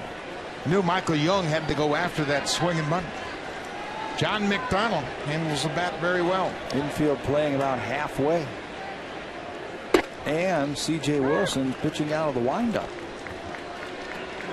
We haven't seen the safety squeeze for a while, but this is a perfect opportunity. McDonald had a squeeze bunt against Mariano Rivera in the 9th inning to tie a game up earlier in the season. This time he drives it to center. The ball is caught and dropped. Endy Chavez had it in his glove for a moment. Molina jogs home. It's 3-0 Blue Jays. It has scored a base hit for McDonald. It would have been a shoestring catch by the center fielder, but he couldn't hang on. And probably a sacrifice fly, but Johnny Mack will take the base hit as Chavez has it in his glove and then kicks it out of his glove. It looked like his foot stepped on his glove, knocked the ball out, and then he kicks it towards the infield. And that allows Molina to score from third base. Endy Chavez dropped a ball with C.J. Wilson pitching against Jared Weaver. It resulted in the only run of the ball game. He dropped the routine fly ball in center. That was a couple of starts ago for C.J. Wilson. Lost that one 1-0. There goes the runner McDonald, and he is safe. The element of surprise, John McDonald, his second steal of the season. You get that starting pitcher thinking about the run that just scored, the home run last inning, the runner at first base, just one out, and you can go on the first movement. McDonald reads that Wilson's going home, and he stole that one off of C.J. Wilson. John McDonald spoke during the Alomar ceremonies, and he's playing like Robbie. Base hit, stolen base. RBI. If you weren't listening, Alomar joined the Indians, and John McDonald was called up from the minor leagues as a young player. And we mentioned Robbie Alomar is going to join us later on in the booth, but McDonald spoke about how much of a positive influence Alomar was on a young player, John McDonald, coming to the big leagues. On how to play the game. He also said in 1994 he paid money to go watch him play at Yankee Stadium, and who would have thought 5 years later we would have been teammates in Cleveland. McDonald grew up in Connecticut, went to see a Yankee game. Outside, J.P. Arencibia, the DH here this afternoon. Arencibia had a single in 3 at-bats, also struck out. First game of the series on Friday night, he had a 3-run home run.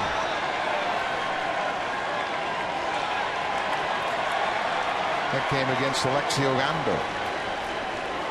McDonald, he is playing like Robbie Alomar. He had thoughts of stealing third base. If Wilson goes to the plate, if he doesn't keep watching him, Johnny Mac's on third.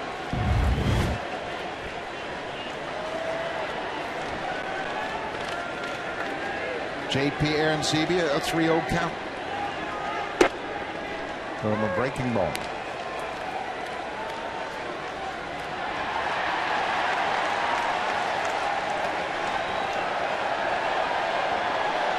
Nothing. Blue Jays lead it in front of a packed house. Arencibia bounces it toward third. It's a fair ball. Michael Young throws him out.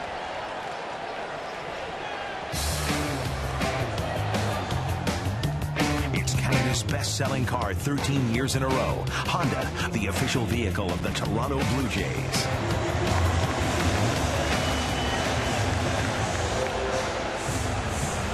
Two outs here. Back to the top of the order. It'll be the leadoff man, Rajay Davis.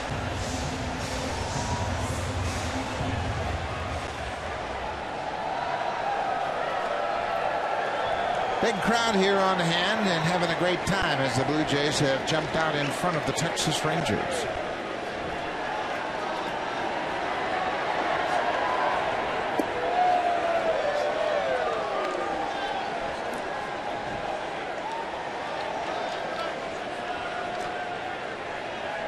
Rajay Davis grounded out to the shortstop his first time up.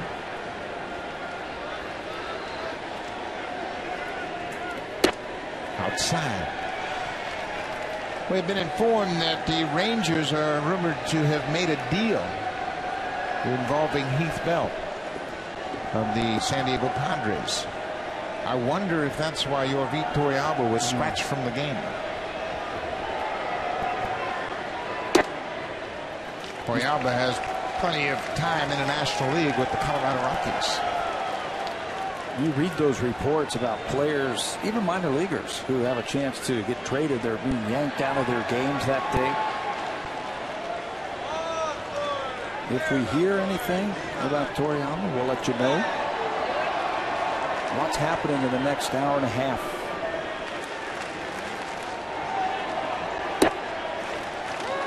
Torrealba spent time with the San Francisco Giants. He was with San Diego last year, played in 95 games.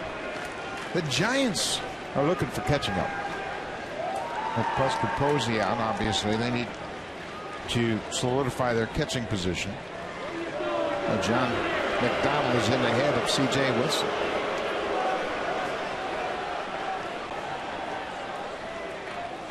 Robbie Alomar will be with us after this half inning. There goes McDonald to third to throw in plenty of time, and that'll end the inning. McDonald thrown out easily by Taylor Teagarden, but the Blue Jays have expanded their lead 3-0. When we come back to Rogers Center, the Hall of Famer Robbie Alomar will join us in the booth.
Been retired. That's Robbie's number, and certainly honoring his Hall of Fame induction. Nobody will ever wear 12 again, and nobody wore it as well as Robbie Alomar.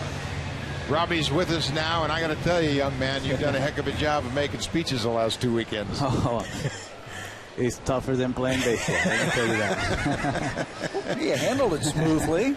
Well, the main thing is just to have fun. I think, you know, I play the game, having a lot of fun, and now you're saying, like, when I do a speech, I try to have fun, but it's I don't recommend it to nobody.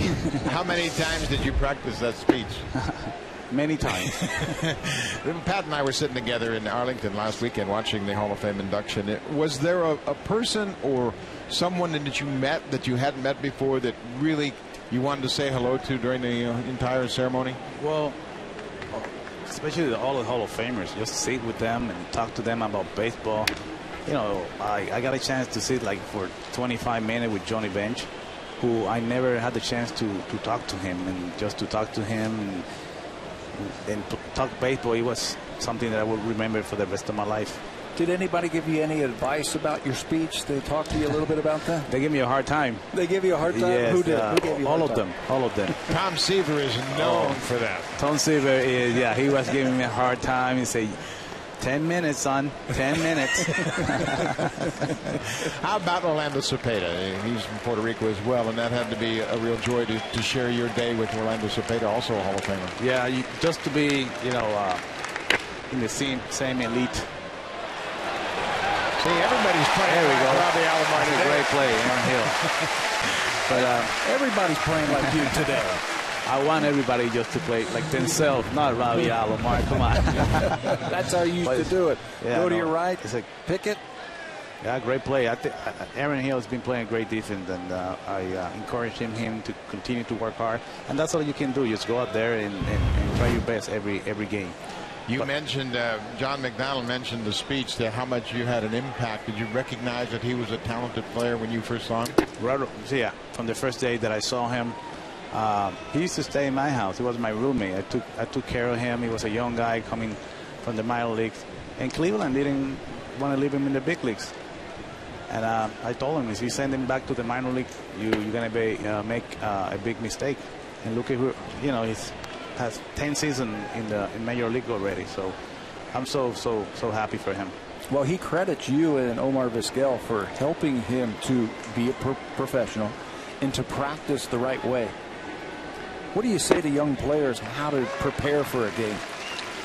Well, the main thing is to work hard. You have to work hard every day. If you have a great game today, 4 for 4 or whatever, you make great plays, tomorrow is another day. So all the time you go to the ballpark, you have to prepare yourself mentally to play the game of baseball. And that's why I say a lot to the young guys. If you have even in a bad day, don't take it the next day. Every day is a new day, and just try to have fun. You know, Escobar's done a good job at shortstop. Have you had a chance to watch him play much? And what's your assessment of Escobar? I talked to Escobar today, and he's a great kid, and he has improved every day that I see him. Yeah, I watch him play. What was your? It's going to be a great shortstop. He is a great shortstop. Robbie, there's so many things to talk to you about. And you mentioned your father. Pat and I both played with your dad and played against him in the big leagues, played with him in Winterboro. Talk about how soon you recognized where you were at the ballpark when you went with him as a youngster. Well, when I was let me tell you a little story about me and my dad. I remember one time he didn't want to take me to the ballpark, so I kind of hid in the back seat of the car. And then 30 minutes later, I came out of the back seat of the car, and he was real mad. But he knew that I wanted to be a ball player just like him. And my dad's always been, you know, my inspiration. He's always been my hero. And, you know, he knew that I had a God-given talent. So thanks to him, because they taught me the right and wrong in life, and that's really important as a human being. 0-2, 2 outs downstairs. And your father also told me when you were very young, going home from the ballpark, you would always ask questions. All the time. I love baseball. I live baseball. Baseball is me, my life, and it continues to be my life. Quick inning for Brandon Morrow. Can you spare another half inning with us? Yes, why not? You don't have to make any speeches. No speeches.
Number 12 retired is priceless, and Roberto Alomar is with us in the booth. And what did you think? Did you know this was coming down in center field?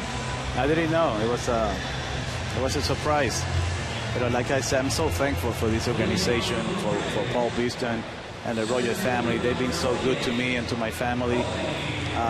It's a day that I will remember for the rest of my life. In your Hall of Fame speech, you specifically looked into the camera and mentioned Cito Gaston. And I know you have always had great thoughts about Cito Gaston, but what was it specifically that Cito did for you as a player that allowed you to take your play to another level? Well, Cito embraced me right away when I got here. I was a young guy, 22 years old, and he just let me play my game.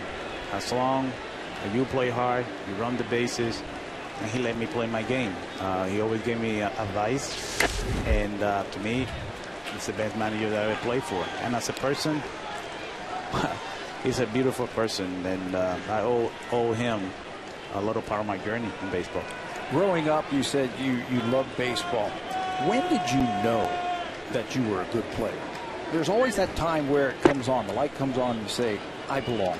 Well, I didn't know I was a good player. People used to tell me that I was a good player, but since a young age, you know, I used to go out there with my dad in the outfield, used to check balls with Major League ball players. And a little flare from Hamilton, it gets away. And Colby Erasmus has his first hit in a Blue Jay uniform. And the crowd appreciates it. A standing ovation. Congratulations. They've been waiting a few days for this to show what dynamic player that Erasmus is. Take a look at this swing, and it's a tough pitch from C.J. Wilson. He gets a base hit. This might not be exactly like Roberto Alomar, but it's a similar situation where a guy comes from a team, doesn't know much about the talent. But what would you say to Colby Erasmus about what it means to play here in this city? Oh, it means this is the greatest place to play baseball. For myself, the fans here are so grateful. And we need to bring back a winning team. I think if we win, the fans will come back. And you know, what can I say about the fans? The fans are being grateful to me. And look at this day today. It's a beautiful day. And it will be a day that my family, they feel speechless. And to Rosmus, all you have to do is just relax and enjoy the game. I talked to your dad the other day when we did the clinic down on the field, and he was so proud of what you've been able to accomplish. What does your dad mean to you? What are some of the things that he taught you as a young player? Well, my dad's mean, like I say, is my hero. He's meant a lot to me. he taught me how to play the game the right way. There's only one way to play the game: play hard every day. And by watching him play the game, that's how I learned. So I was always wanted to be just like him, and I'm thankful that I have great parents, both, because I have my mom and my dad. I have both great parents. More importantly, you singled out your mother today. And Yes. she probably got the biggest applause. What was what was her factor in all this? You know, a lot of people don't know, but when my father used to go to the United States to play the game, my mom used to take care of me, Sandy, and my sister Sandia. And when we used to go to play Little League, she used to take me to different ballparks. And my mom is a special person. You know, I love my mom, and hopefully there's so many more moms just like my mom out there.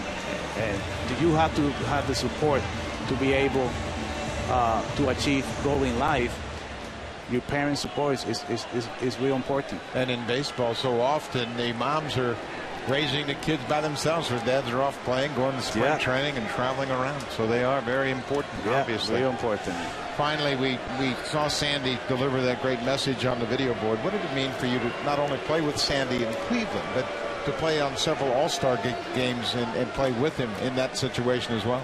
Yeah, to play with my brother was a bless. You know, I was so happy to play with him in so many All-Star games, and to play with him in Cleveland and Chicago.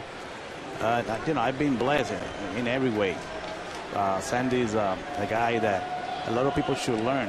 He went through a lot of injuries, but he always loved to play the game of baseball. And even though when I was a little boy, he used to beat on you, kick my butt all the time. Well, he's a lot bigger than you. But you know what? He was my big brother, and he taught me well. Michael Young to turn the double play, but another run comes in as Colby Erasmus scores. It's 4-0. Robbie, Sandy has been talked about as a potential manager, and I know you're partial to your brother, but I certainly believe he's got all the attributes to manage a major league club.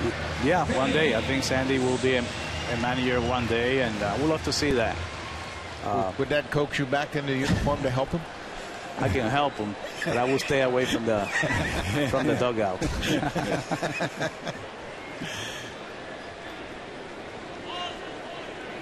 When you think about that number 12 being retired, what does that mean to you personally, as far as knowing that no one will ever wear your uniform number here in Toronto?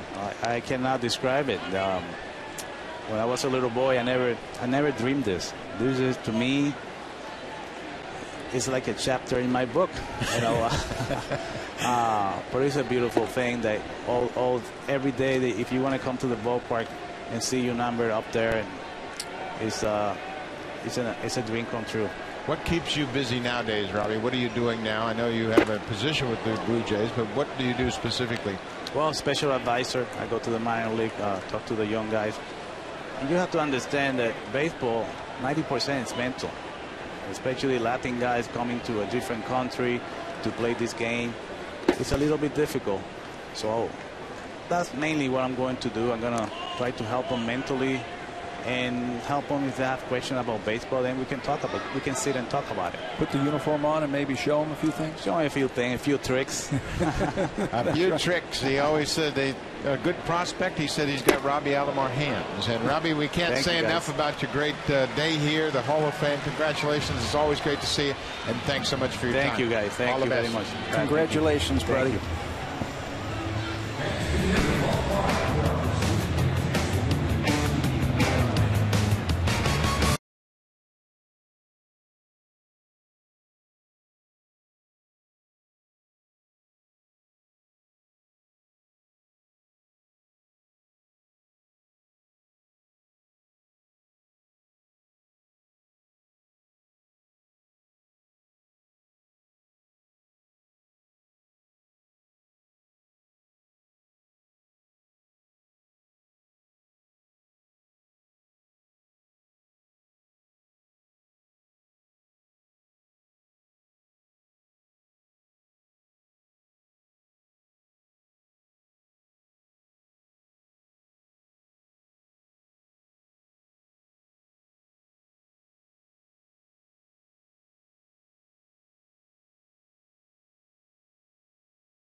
here in the ballpark, and it's been a terrific couple of weeks for the Alomar family, and of course Sandy Alomar Sr. A lot of relatives, a lot of friends have been here all week long after the Cooperstown induction last Sunday afternoon.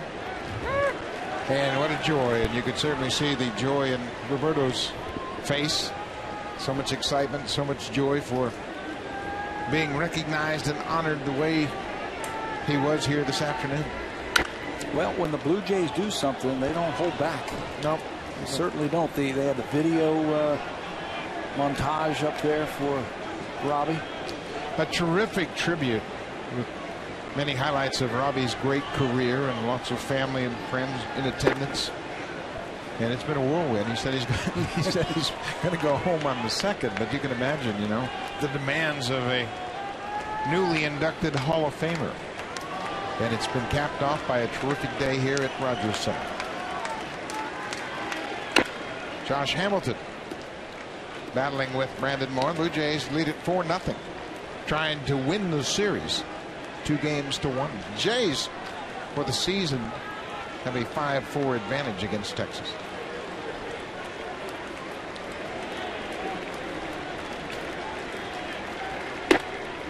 Upstairs.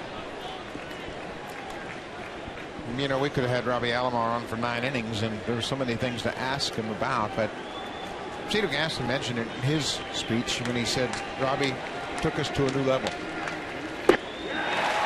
Oh, what a slider.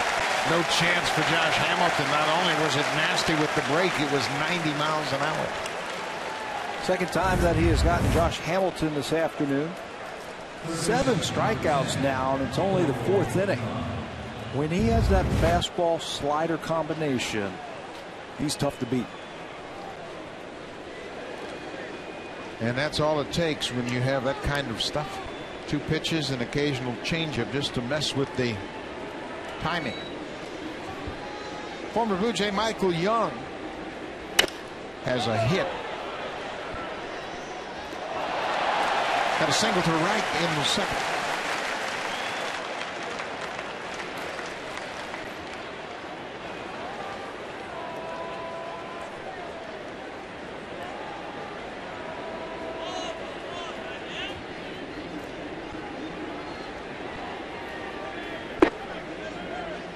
Morrow's in a good spot now. He's gotten his hand on top of the baseball. He is throwing at a very distinct downward angle, and Rangers are having trouble with him right now. First batter of the game walked him on 4 pitches, and his elbow was coming underneath the ball. You're right, though, staying on top of it. Release the ball out in front, and you see Morrow turn just a little bit more. That's something that he incorporated last year in his windup right there, where he turns and pauses for just a little bit, and that helps him to gather over the mound. Last 2 pitches he was out in front with his body, and that's why he got underneath those breaking balls. And generally a pitcher will get back into that good delivery by throwing a breaking ball, because you have to finish it out in front. Finish it and stay on top. 3-1 to Young. Good fastball. John McDonald in front of the bag at second. Makes the point. 2 outs. It was a good fastball. It was over the plate, but it was down. And that helped Morrow to get a very hot hitter out. Here's the delivery. Turns, stays over, pauses just for a second. That really helps him to let his arm catch up to his lower half. That allows him to stay on top of the ball just a little bit longer. In theory, a lot what Brett Cecil is doing right now, too, by going over his head with his hands in his windup. You know what? That's the interesting thing about sports, pitching especially. But you can have one guy mechanically sound doing over your head, another guy like Morrow very quiet with his hands, not an up and down movement. Just missed the inside corner. But that's the real challenge for coaches, whether you're a hitting coach or a pitching coach, to know the individual. Everything doesn't work for all players. Look at the body types. Brandon Morrow, 6'4", long and lean. Brett Cecil, a little bit shorter arms. So you have to find what works for each one of them. Brad Mills was so good yesterday, and he is not a big guy, but boy, he pitched big yesterday. 7 innings of 6-hit ball against the Texas Rangers. 1-2, 2 outs. Got him. Molina dropped the ball, but there was no foul tip. That's strikeout number 7 for Brandon Morrow. He has a 4-0 lead on a beautiful day at Rogers Center.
Aquos Quattron TV and Blu-ray player.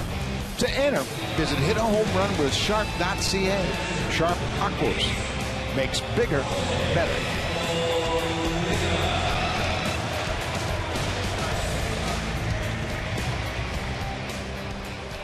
Edwin Encarnacion has homered here this afternoon. It's a 4-0 Blue Jays lead.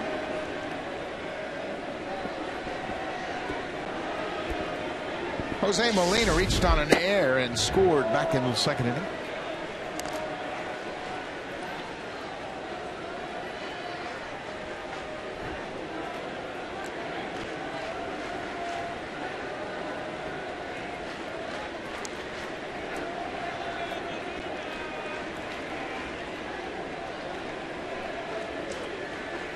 Outside. Yesterday was just the warm-up to today. Derek Holland was outstanding.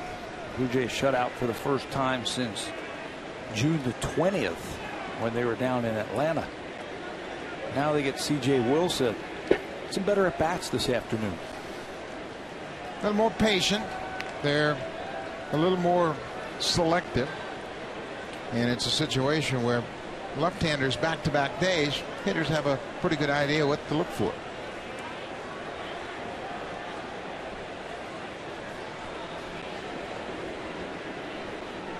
Two balls and a strike.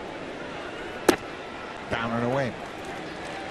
Mentioned C.J. Wilson, one of 4 Ranger pitchers with 10 wins. He's 10-4. He made the conversion to the rotation last year and did it very effectively.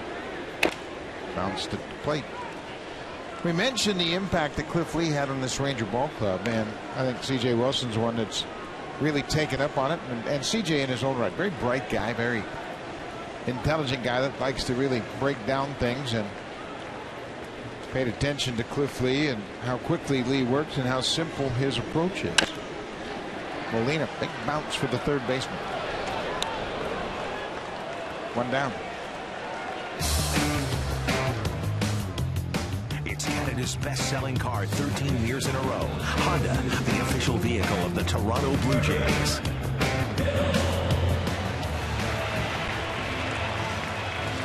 Big crowd on hand at Rogers Center. Roberto Alomar Hall of Fame Day. Number 12 will be retired. Certainly a lot of T-shirts around the ballpark today. Grounds crew decked out in Robbie Alomar T-shirts. Think about that. No one will wear that number ever again. Yeah. That's special. Well, the Blue Jays developing a little history. 35 years before they retired a uniform. That's franchise history. Fair ball. Michael Young, long throw. Safe.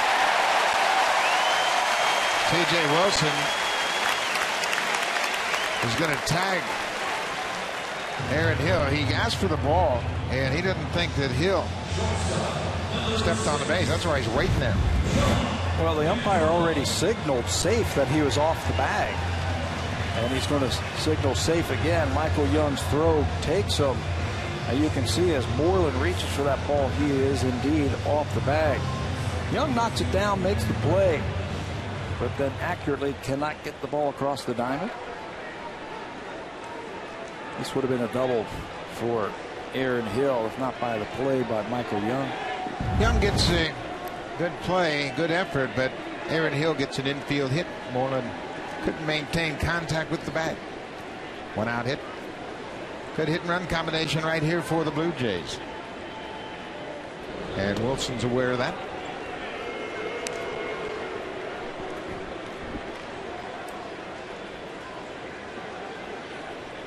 John McDonald starting at shortstop in place of Yunel Escobar, making his 9th start at short. Escobar and Lynn just getting scheduled off days. We mentioned Blue Jays shortstop Escobar has played in 96 games. He's missed just 10 games. Very demanding position, and you watch him the last week or so, you could tell that just wasn't there. So it's a good time to give him an off day before tomorrow's off day. Give him 2 in a row before the Blue Jays head down to Tampa. The dog days of August are upon us. And anytime you can get a regular player off the field, and especially for 2 days in a row, that's a big break. 1 out. There goes Hill. The hit and run was on, and McDonald fouls it off. All you ask for as a hitter when you have the hit and run on, give me a pitch that I can put good wood on. Tough pitch for John McDonald to try and keep fair. You see Brian Butterfield talking to him. This pitch that's coming in, he hits it right off the top of his shoe. What does a manager expect from a hitter in that situation, even though the pitch was such a bad pitch? Just to protect that runner. Somehow protect that runner who is running. The runner is told, you're not stealing. You're just getting put in motion to stay out of the double play, create a hole, and hopefully something good happens. The batter's job is to get the ball on the ground. And you're just hoping for a good pitch that you can put good wood on. It was a tough one to try and keep fair. C.J. Wilson buried that breaking ball down and into John McDonald. McDonald was caught stealing at third base. That ended the 2nd inning.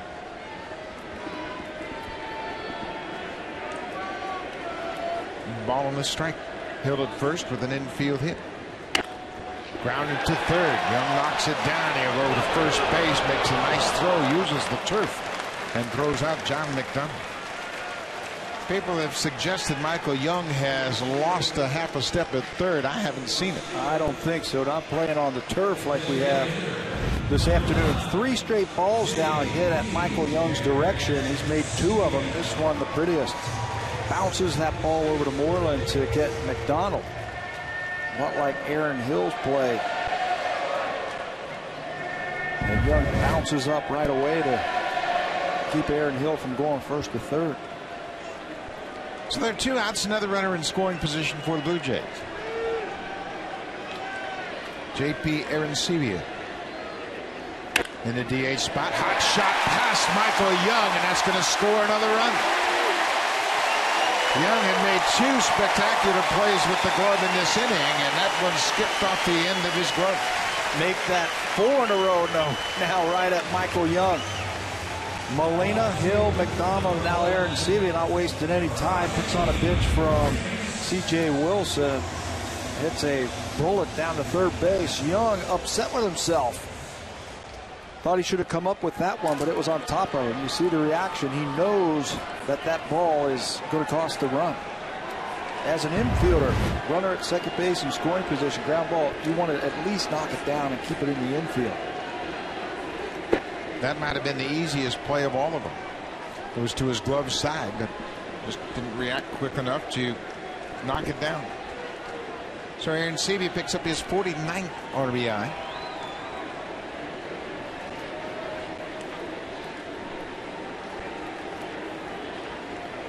JP is third on the team in runs driven in. There's that production you were talking about out of the number 9 slot. That's a good spot for him. Kind of get lost in the lineup down there in that number 9 spot, and he has really put up big numbers, hitting nearly 400. You think it takes the pressure off of a young hitter hit number 9? Absolutely. Plus it takes the focus off. Another shot past Michael Young.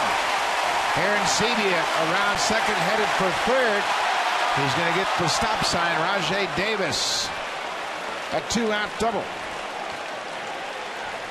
Michael Young is going to start thinking, okay, boys, it's time to pick on somebody else. This whole inning, every right-handed batter has hit the ball right at the third baseman of the Texas Rangers. Cannot come up with this one either, as it's right by him. No chance to get that one. Aaron Sebe running from first base. Had thoughts of scoring. And Josh Hamilton, the left fielder, gets over quickly, gets it back into the infield. 19 doubles now for Davis. That was a great example of how the cutoff man and the trailer lined up perfectly. And because that throw was on line, Brian Butterfield had to stop JP Aaron Sebe. Yeah, no chance to score him. The other thing about that cutoff, they were on the inside part of the field. Ball down the line, you can't make a throw from the line. You've got to stay inside to give that good throwing lane. 78 pitches now for Wilson. 6 hits and 5 runs. Back-to-back rough outings for C.J. Wilson. He lasted just 4 innings the last time out against Minnesota. Gave up 6 runs on 7 hits. Colby Erasmus got his first Blue Jay hit last time up. He singled and scored in the third and got a standing ovation. He snapped an 0 for 13.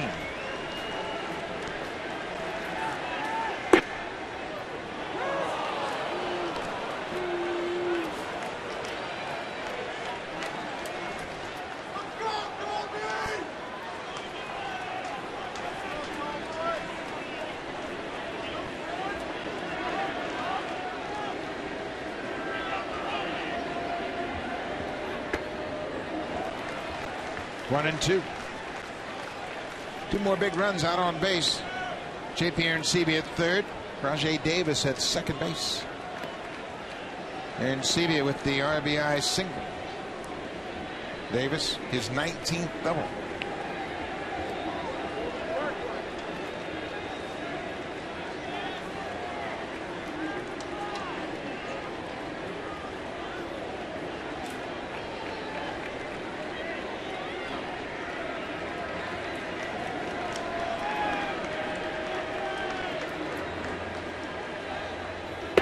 Outside. Rajai Davis gets the start today against the left-hander, but John Farrell was quick to point out in reference to Travis Snider that Snider's not in a platoon situation. Snider is the left fielder. Davis is, as Farrell refers to, is the traditional 4th outfielder. And just a chance for Travis Snider to slow down just a little bit with a couple of tough lefties the last couple of days. He'll probably be back in there on Tuesday against David Price. Got a steady diet of tough pitching for Blue Jays. This Rangers staff is tough, and Snider gets a chance to step back and relax today. Full count, 2 outs. Jose Bautista is on deck.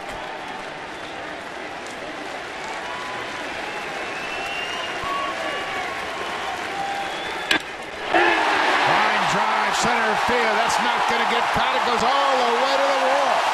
Colby Erasmus drives in 2. A 2-out double to center.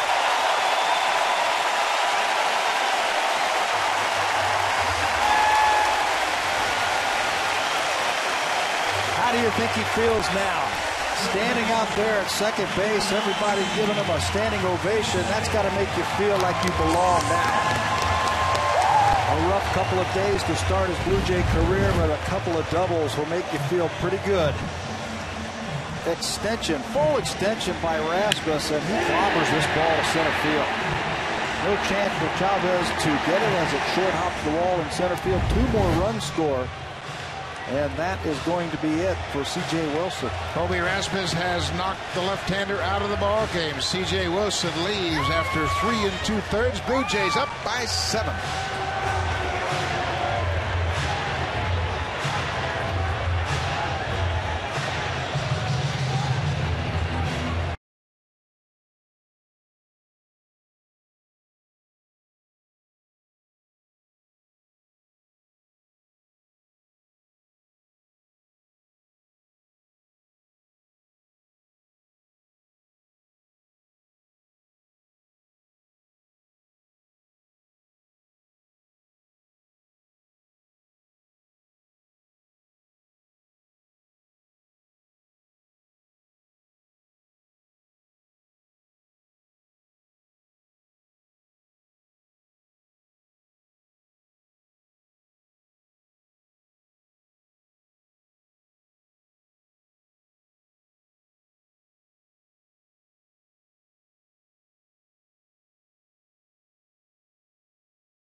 For all the coverage live from Montreal and Toronto, the Rogers Cup presented by National Bank, August 8th to the 12th. C.J. Wilson is out, second consecutive start where he's been roughed up. He'll turn things over to Yoshinori Takayama. We saw Takayama down in Arlington the last time these two teams hooked up. And he pitched very well down in that game. 4 walks and 25 strikeouts in his 24 innings. Just 23 games this year for Tateyama. He's got the punky delivery. He'll come from the side. Sinker slider type of pitcher. Left-handers 270, right-handers 164. C.J. Wilson has knocked out his shortest outing of the season. 7 runs on 7 hits. Bautista takes a first pitch strike.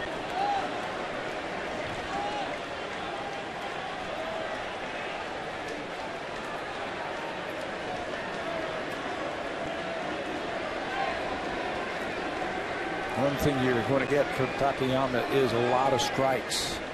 Be ready to swing. There's the frisbee slider from Takayama. He issued no walks to the first 57 batters that he faced in his major league career.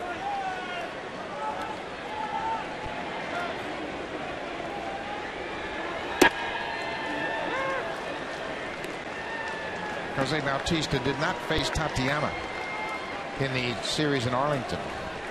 He's getting his first look at the sidearm offerings of the right-hander. 1 and 2, 2 outs. Colby Rasmus at second base.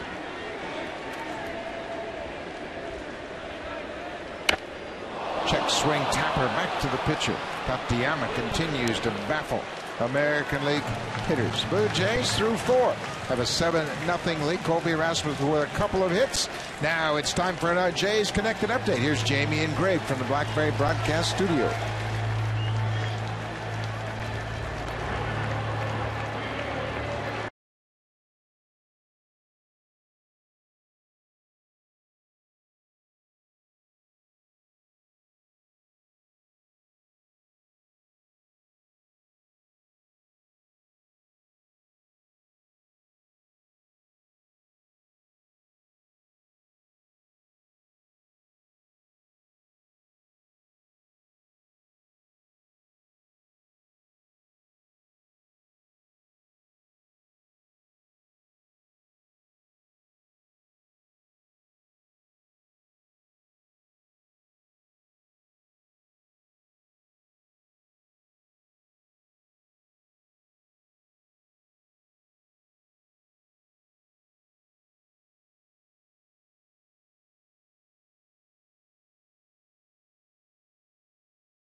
Alomar. Watch Robbie Alomar's journey leading up to the induction in the National Baseball Hall of Fame. Catch the 30-minute documentary after the Blue Jays game this afternoon on Rogers Sportsnet, 4 p.m. Eastern Time.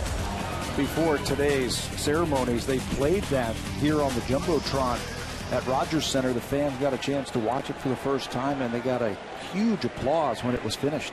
Yeah, it was really well done, and certainly captures the great career of Robbie Alomar, and got a chance to go to Puerto Rico and see where he grew up.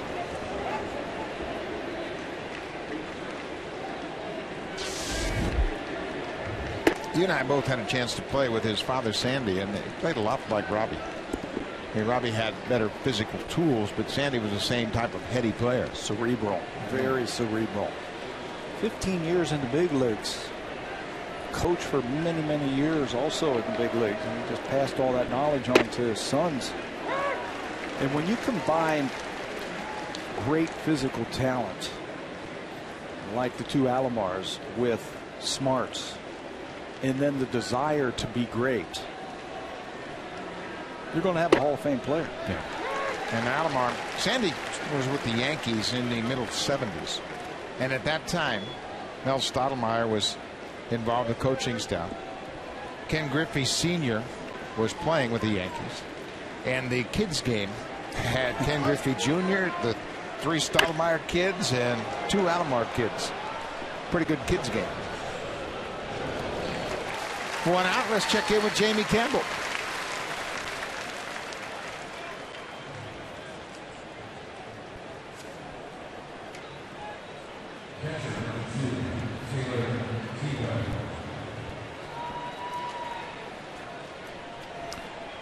Wow.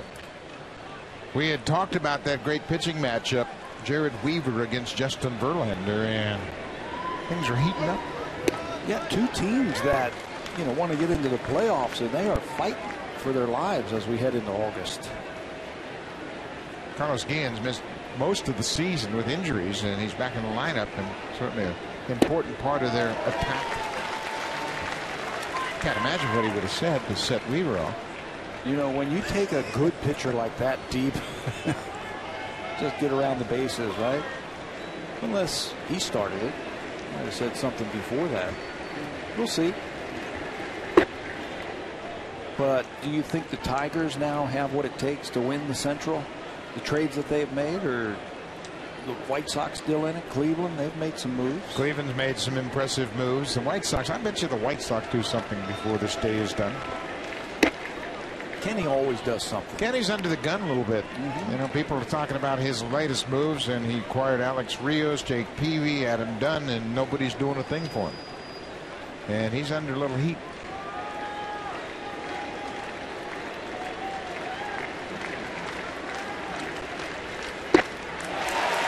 Teeguarden strikes out. That's 7 strikeouts. No, that's 8 strikeouts now for Brandon Marlowe. Don't be shortchanging him now. He got a couple last inning. Every one of them swinging because he's got that slider. This time he throws that fastball right by Teeguarden, who was late, probably looking for that slider. Second time that he has struck out Taylor Teeguarden.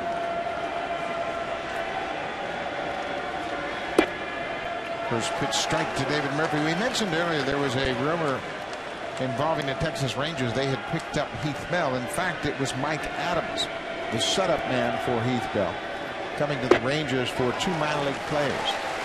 Then you mentioned the depth of the Rangers minor league system, how everybody is knocking on their door trying to pull off Elvis Andrus, Neftali Felice deal. Not just because they've got a lot of great players. Bouncing ball into center field. David Murphy comes up with a 2-out base hit. But the Texas Rangers have depth, and when this season's over, they can only keep 40 on their roster, and they're going to expose some pretty decent players to the Rule 5 draft. So why not, if you can trade some of them now for some big league stars, why not go ahead and do that? They've unloaded 4 players in the last 24 hours. Ron Washington got what he wanted, a couple of relief pitchers. 2 of them that are pretty good. Koji Uehara and Mike Adams. The base hit by Murphy. And a first pitch pop-up. John McDonald, a shortstop in shallow center field, shuffles his feet, stays under it, makes the catch. Brandon Morrow, through 5 innings, has allowed just 2 hits.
And the Buffalo Bills coming to Rogers Center October 30th. Bills Toronto Series insiders can purchase tickets next Thursday starting at 10 a.m.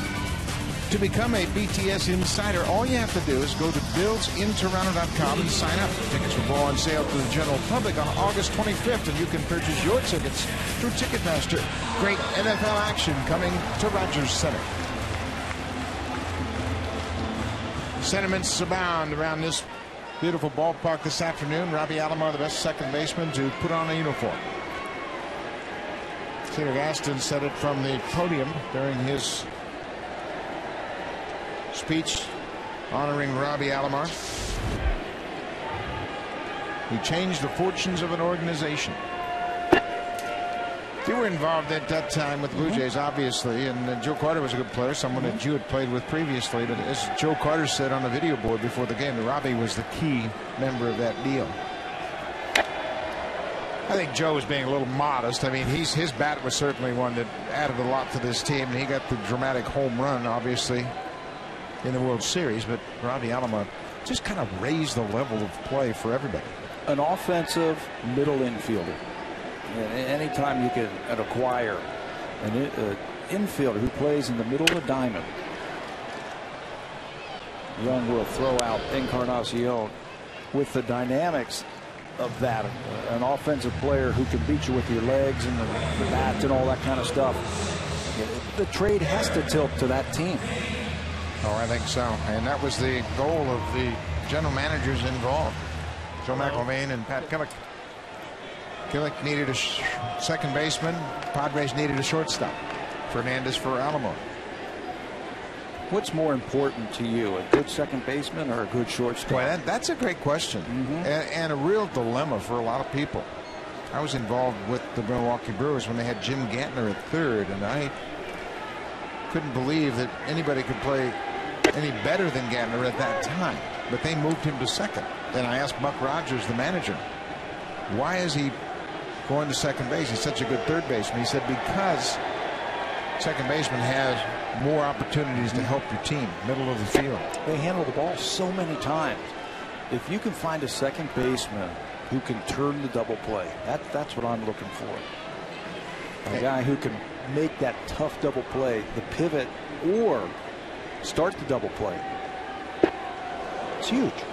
Yeah, and Alomar was so good at making the pivot in many different fashions. He knew how to use the bag as his protector. He knew to step on the bag and go backwards to throw the ball to first base. He'd come across the bag. He'd do every kind of pivot imaginable. Well, it's a harder double play to turn than a shortstop. Shortstop's coming across the bag. His momentum is going towards first base, it's a little bit easier than a second baseman who's got to wait there as the third baseman's coming to make that throw. You see Thames striking out on a high fastball by Tatiana. Knowing that that runner is coming in, you don't see him. So you can make an argument that the second baseman defensively is more important than a shortstop. No, I agree with that. And you know that if you have an offensive second baseman, certainly could be an advantage. How about Robbie Alomar when he'd come to the bag and recognized he didn't have a chance to turn two, but there was a runner from second to third, and he'd throw back behind the base runner at third. That is just being in the game. You know, that's knowing the situation, the outs, the score, where you're playing, who's running. I mean, you can't keep it all together. If you have to keep it all straight, there's so many things to think about. I asked him one time, Buck, when he was at second base and there were 2 outs. We will get back to that. Tatiana has retired all 4 he's faced since coming into the ball game. He strikes out 2 in the 5th. He played 5 complete. It's all Blue Jays.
Comfort Zone are guests of TD Canada Trust. Front and center for the great ceremony pregame for Roberto Alomar, honoring his Hall of Fame induction and retiring his number 12. And on top of that, Blue Jays lead 7-0. Brandon Morrow is holding the Rangers to just 2 hits.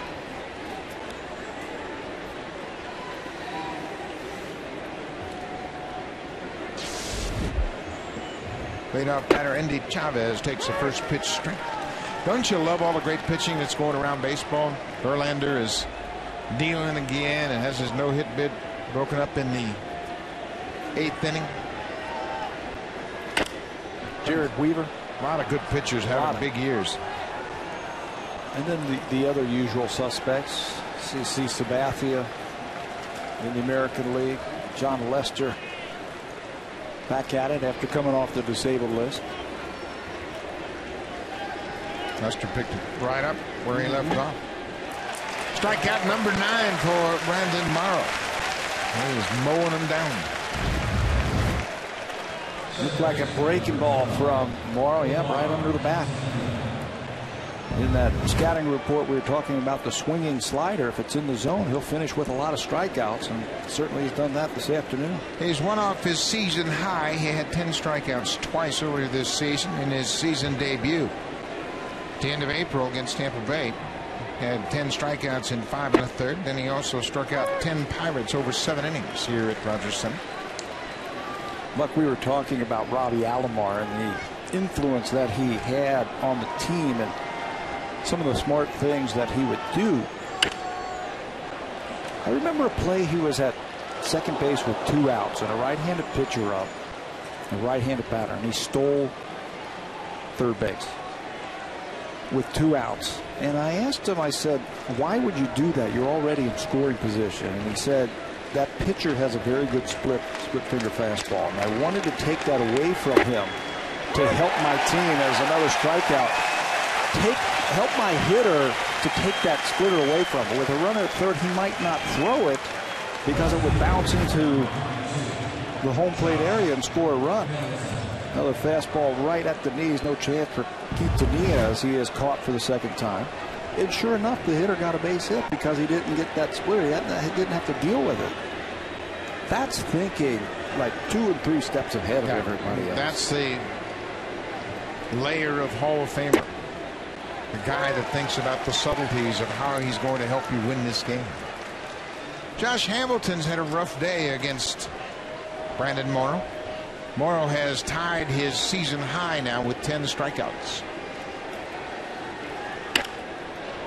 Line drive left field. Rajai Davis can't make the play, but he trapped it on 1 hop. You know, I had this discussion with Torey Lovullo the other day about outfielders on balls just like this. How do you play them? And he wants his outfielders to aggressively go after these balls, try and catch them or try and block them. If he would back off and recognize that ball as a hit and then tried to play it on the bounce, Josh Hamilton would have been on second base. And chances are that that ball would have bounced over his head anyway.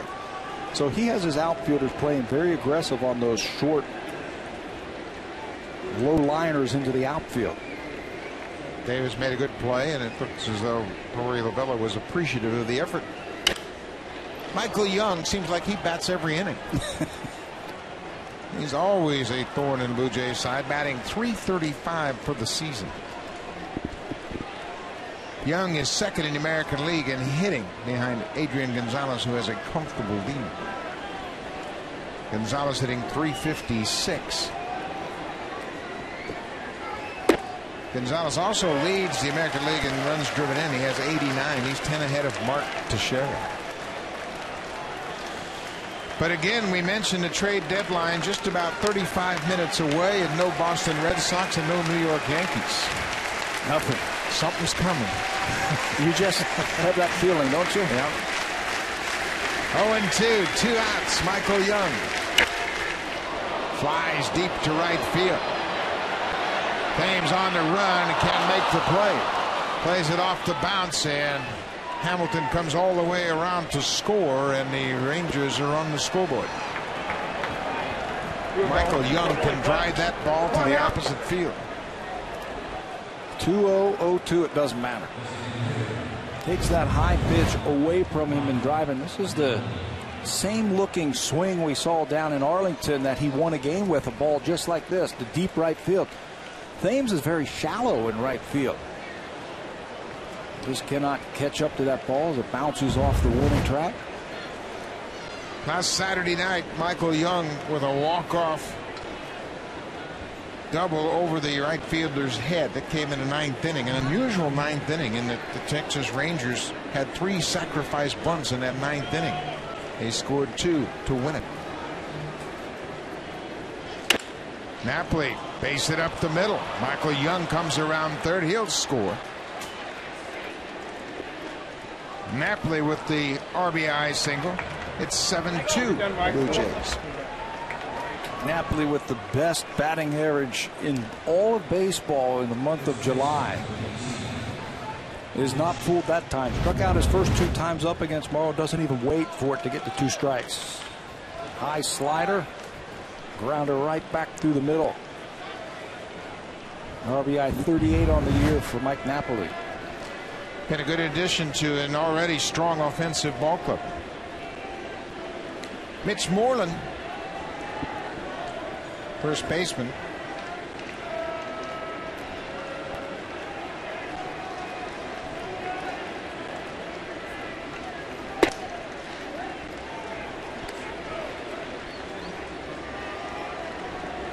Morrow has thrown 94 pitches now, and strikeouts will do that to you.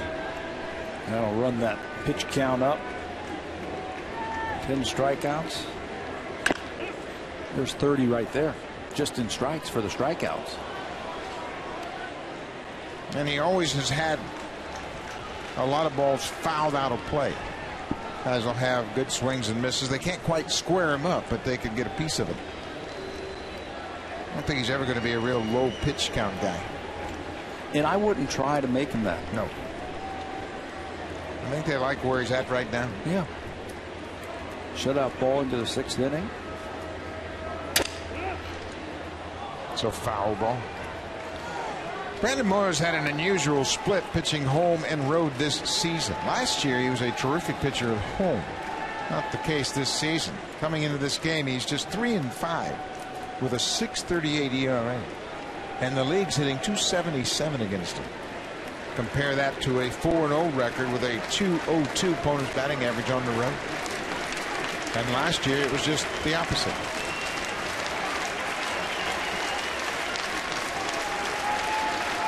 One ball, 2 strikes, 2 outs. Mike Napoli at first.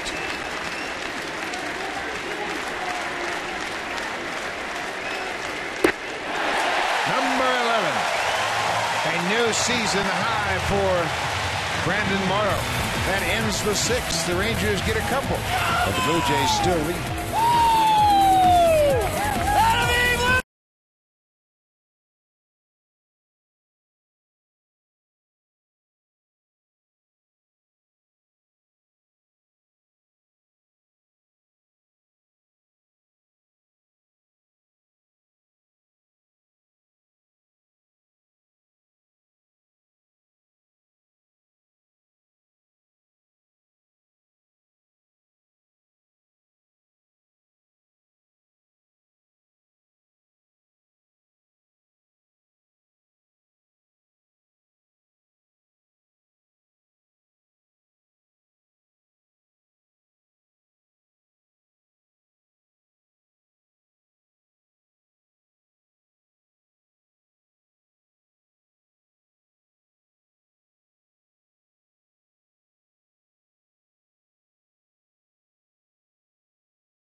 Hit a home run with Sharp Facebook page. Give you an opportunity to test your wits and see if you can't come up with the right answer and maybe win some beautiful prizes. Great day here at Rogers Center. Robbie Alomar bobblehead day. And a new pitcher for the Texas Rangers, the veteran left-hander Arthur Rhodes. Now in his 19th big league season, Arthur Rhodes, very valuable addition to this Texas Rangers bullpen.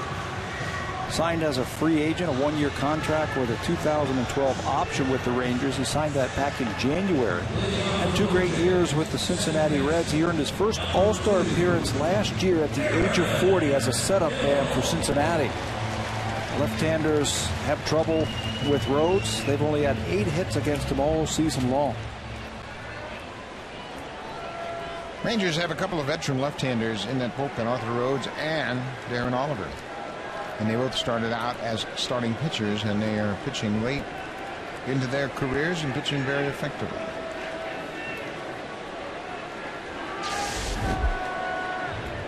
Aaron Hill takes the first pitch strike from Arthur Rhodes.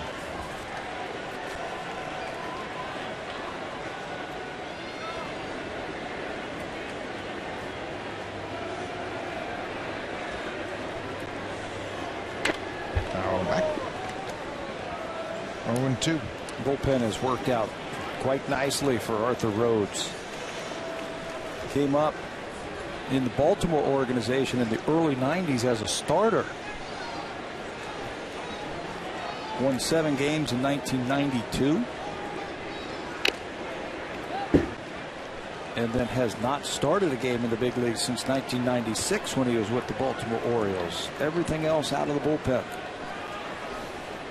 Arthur Rhodes now has made 881 appearances in the big leagues. That's second active to Mariano Rivera. Line to Michael Young, and he's going to think they're picking on him. Now let's take a look at the Blue Jays farm report. Down on the farm, things are good for Henderson Alvarez since his promotion to Double-A New Hampshire, a 3-0 record. Big numbers to look at right here. 3 walks, 22 strikeouts. He has really grown since he's gone to Double-A. Yeah, those are his last 4 starts since he's been moved up from Dunedin, which was high A. He just picked up where he's left off. We will be hearing from Henderson Alvarez, I think, in the near future. Maybe not this year, definitely at some time next year. And Brett Laurie extended his hitting streak to 11 games in AAA yesterday. Laurie, I've heard that guy. I remember somebody mentioning that guy's name.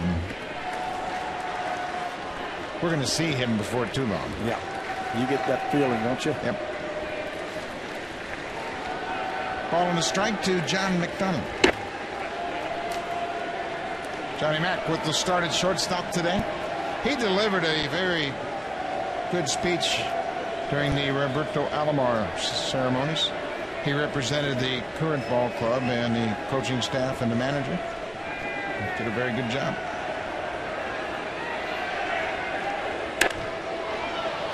Popped it up. Andy Chavez jogs over and gets under it.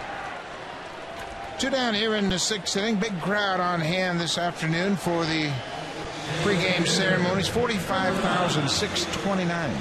Boy, it's good to see this place crowded again. And we asked Alomar about that. And he said, yeah, you win, they'll come right back. He mentioned that in his speech about the fans, saying it's so good to see the fans back out here. And he's right. Of course, when Alomar played here, it was every night. 50,000 a night, 4 million for the season.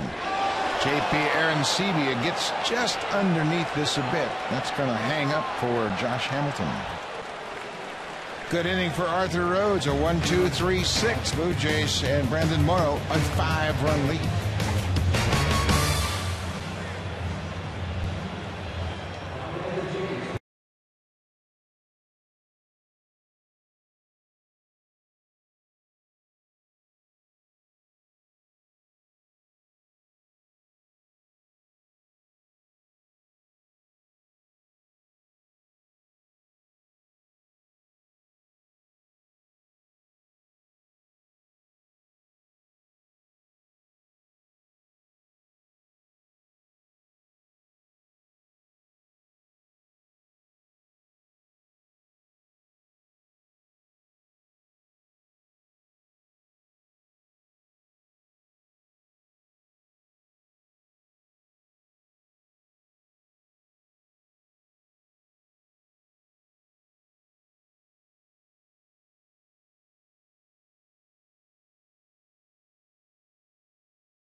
With 11 here this afternoon. He's had it working from the first inning on. He has had multiple strikeout innings 4 times in his 6 innings so far this afternoon.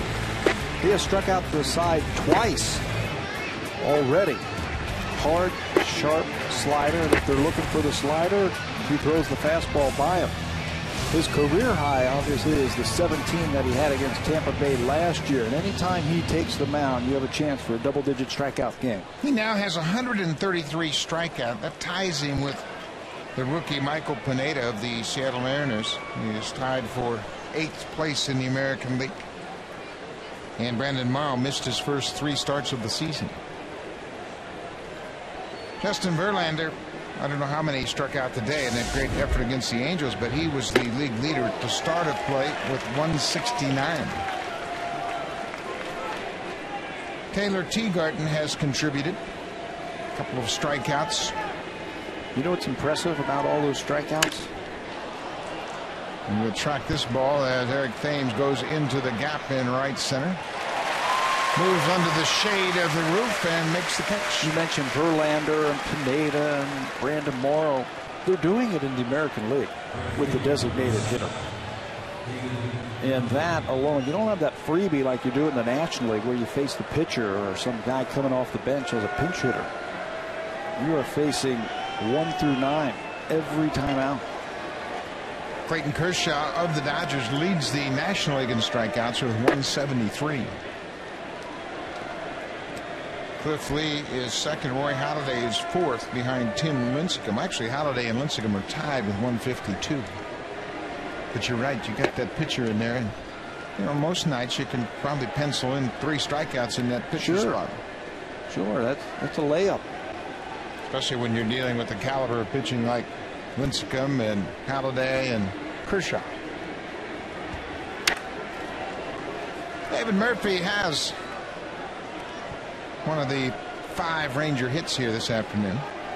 Morrow has scattered those 5 hits over 6 innings.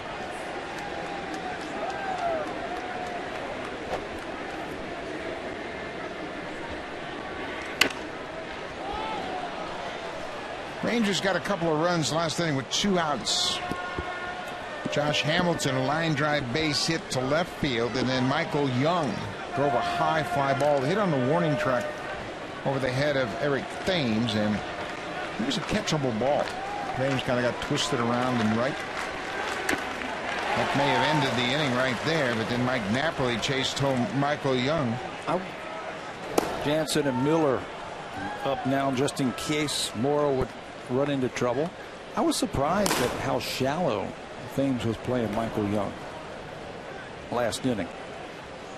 And given the way that Young hits the ball so well to right field, by the time he got back to the warning track, he was all twisted around and didn't have a good read on that ball.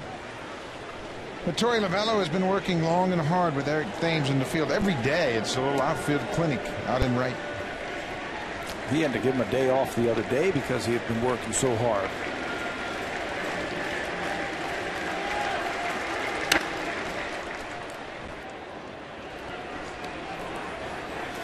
You remember Eric Thames had to leave a game one day in the DH role because of his pregame drills, and he suffered cramps. His leg got cramped up while he was hitting. So he is not shy about working. He's done a good job of engaging the coaching staff. 3-2, 1 out. We are in the 7th inning. Brandon Morrow trying to get through this 7th inning. He has thrown 106 pitches.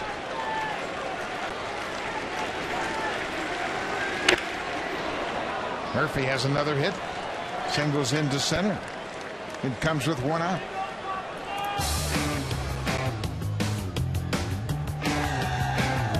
It's Canada's best-selling car 13 years in a row. Honda, the official vehicle of the Toronto Blue Jays.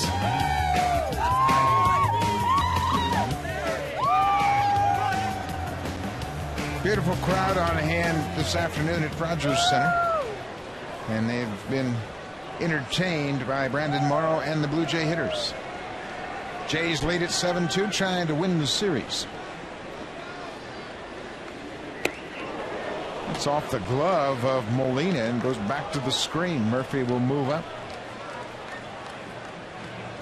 That ball just got away from Molina. It sailed a bit, but it hit right in his pocket. Right off the end of the glove. It goes back to the backstop. It's a wild pitch charged to Brandon Morrow.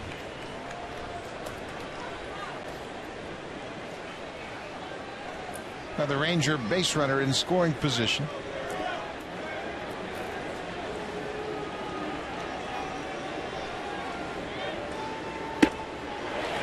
Bronco chases that high fastball. Morrow still got good zip on his heater. 94 miles an hour on that one. Exploding towards home plate.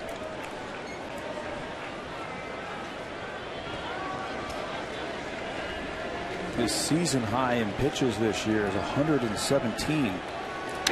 He did that in 7 innings versus Pittsburgh back on June the 29th. Yeah, I wouldn't be surprised if this weren't his last inning. I expect him to be done after the 7th if he can get out of this inning. No reason to extend him beyond this to get fresh arms in the pen, and he's done his job. And depending on what he does with this batter here, this might be his last batter.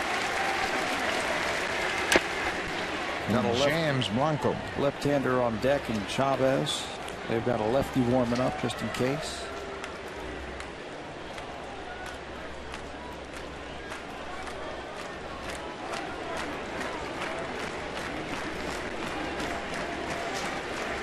One, two, one out. Blanco starting at shortstop today. Bounces this one toward first. Encarnacion has it. Will toss to Morrow covering the bag. 2 down. Let's check in with Jamie Campbell for an update.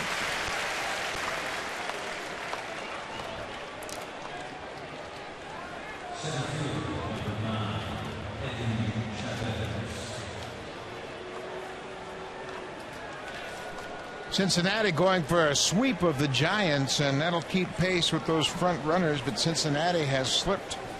They are 3 games under 500 at the start of play today. They've won 2 in a row, trying to make it a 3-game sweep over the Giants. 6.5 back in that NL Central. Milwaukee did something. St. Louis did something. Pittsburgh got Derek Lee. Maybe it's time for Cincinnati to do something. Well, they've been trying. Yep. I know Walt Jocketty knows he's got to add some pieces to this team. They're close, but right now they stand 4th in the division. There's a couple of untouchables in the Reds minor league system. The Meserosko, a catcher, untouchable. Everybody keeps asking about him. The Reds keep saying no. That's why nothing has happened so far. And the standings, the Brewers are top by a game and a half over the St. Louis Cardinals. 0-2. Encarnacion knocks it down. Chavez can run. Morrow beats him to first. Good job by Encarnacion with the glove. Good hustle by Morrow to get to the bag at first. Everybody's happy at Rogers Center. Good D behind Brandon Morrow. Encarnacion goes to the bag and leads Morrow perfectly.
Gets a handshake from the skipper. That signals out. What a strong 7 innings Morrow threw here today at Rogers Center.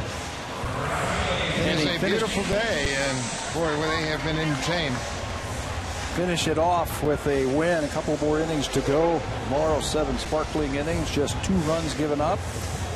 Koji Uehara, who we just saw when the Baltimore Orioles were here before the Texas Rangers will take over. Just came over in the trade yesterday that said Tommy Hunter and Chris Davis back to Boston. Koji Uehara's numbers outstanding. He leads AL relievers in opponents on base percentage at 191. He's a strike throwing machine. He won't light up the radar gun, but boy, can he locate some pitches. And he throws so many. He's got a splitter, fastball, sweeping breaking ball. He'll throw it any time. Opponent's batting average is #1 also among AL relievers. He was an under the radar guy, I think. Yeah, he sure is. He's had trouble the last couple of years with leg injuries, nothing arm related, but he couldn't stay healthy. There's that splitter, and Davis strikes out. So the bullpen reinforcement has gotten off to a good start. Strikes out the first batter since coming to the Rangers. Drops it right on Rajai Davis as he swings over the top of it. They can control Uehara for next year. He has a vesting option in his contract that kicks in at 55 appearances. Michael Young again, been the busiest guy on the Rangers infield. Colby Rasmus 2 for 4 this afternoon. He also drove in his first 2 Blue Jay runs with a ringing double off the wall in center.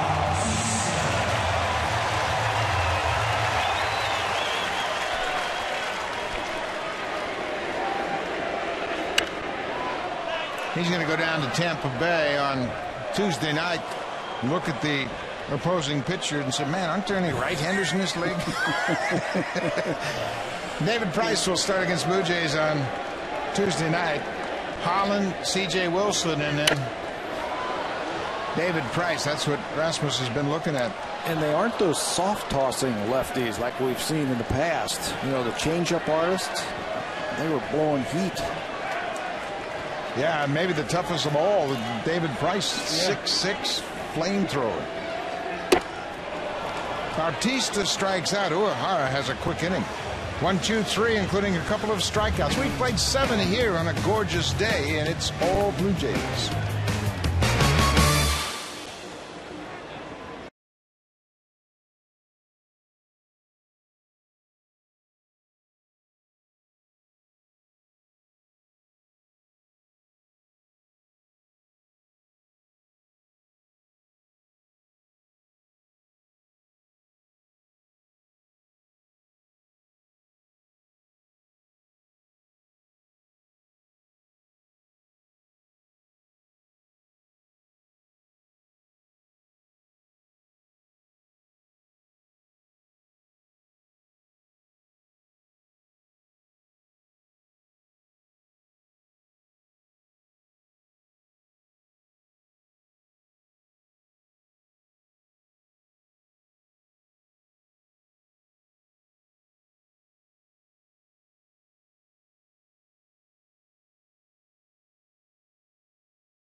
First, only from Rogers. Well, it can only be Robbie Alomar. On his day where they retire his number here at Rogers Center, he came in through the fans, what I thought was really cool, so the fans got a chance to touch him, take some pictures with him. He got to see his mom and dad up on the stage, video tribute, and then the number being revealed.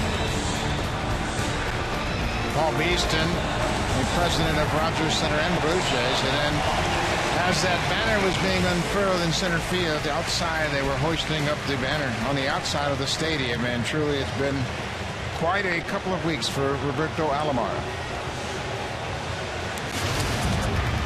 Now you have to win, and Brandon Morrow certainly has provided that this afternoon. First inning, he walked the first batter on 4 pitches, walked another batter in the second inning, and that was it for the Texas Rangers when Morrow was in there. 11 strikeouts, which is a season high for him. 6 hits as he spread those around over his 7 innings. In line for the win here this afternoon. Good way to punctuate the homestand. Trevor Miller making his second appearance with the Blue Jays. Came into the game yesterday and could not get out of the ninth inning, gave up a couple of hits. Gave up 2 hits to 2 left-handed hitters, Endy Chavez and David Murphy. And that's who he will face here in the 8th inning. A couple of left-handed batters to start it. Omar Quintanilla and Josh Hamilton on deck. Quintanilla pulls the bat back.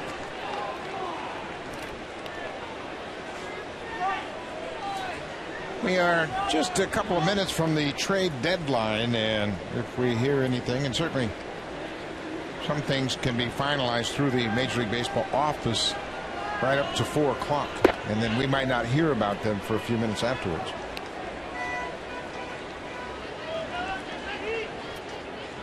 Alex Anthopoulos, that's his box, and he hasn't been arrested. He's working. Ron Sandelli having a couple of his buddies there.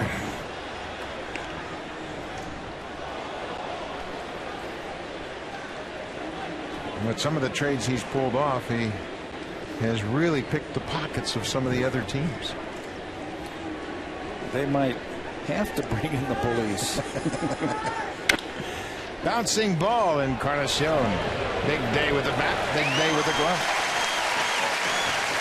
3 times in a row that the Texas Rangers have hit a ground ball to Encarnacion. He's fielded them cleanly. The last one to end the 7th inning was beautiful. He led Brandon Morrow to get a very fast runner at first base. You have to know if you can get this ball where the second baseman is playing. He cuts it off and gives a good feed to record that first out. The 11th start at first base this season for Encarnacion.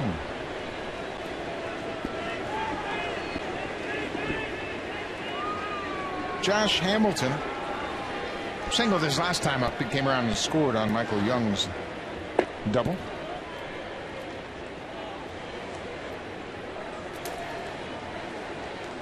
We mentioned that Hamilton coming into this game had hit just 111 in day games. And having trouble picking up the baseball. He has hit in 6 straight now after that single off of Brandon Morrow a couple of innings ago. Now the NL Central got interesting. Picked up Derek Lee. The Pirates picked up Derek Lee over the last night. That ball is going to drop down in the right field corner. It'll bounce out of play. It's a ground rule double for Josh Hamilton. They needed a couple of more defenders on that right side. They only had 4. Trevor Miller will come in and face the 2 left-handed batters. John Farrell is out, and he has already signaled that he wants Casey Janssen to finish off the 8th inning. So Jansen will come on as Trevor Miller hands the baseball over to the skipper. It'll be Jansen against Michael Young when we come back.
Went 7 innings. Trevor Miller gets an out here in the 8th, but gives up a double, and now Casey Janssen will come out of the bullpen to deal with Michael Young. And with the trading of Jason Frazier and Octavio Dotel, some right-handers out of that bullpen, Casey Janssen becomes important from the 7th inning on. There are his numbers through 31 games, a 290 earned run average. Pitched the last time that we saw him against Baltimore, no decision, just an inning, just a scratch hit. He's also had 4 holds this year, and I think those will go up now, pitching in a more prominent role. Blue Jays are trying to move to 2 games over 500. Michael Young, 2 hits already this afternoon.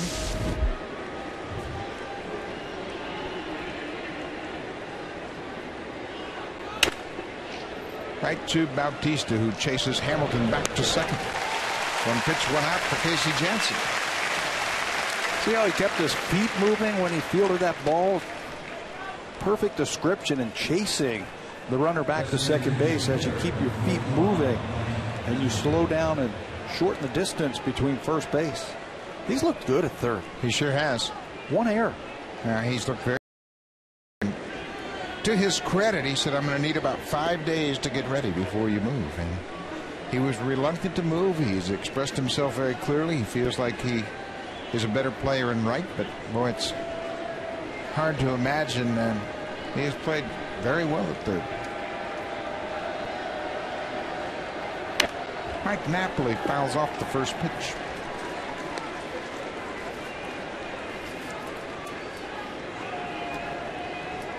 We mentioned the Pittsburgh Pirates getting Derek Lee. They've also added Ryan Ludwig right before the deadline expired.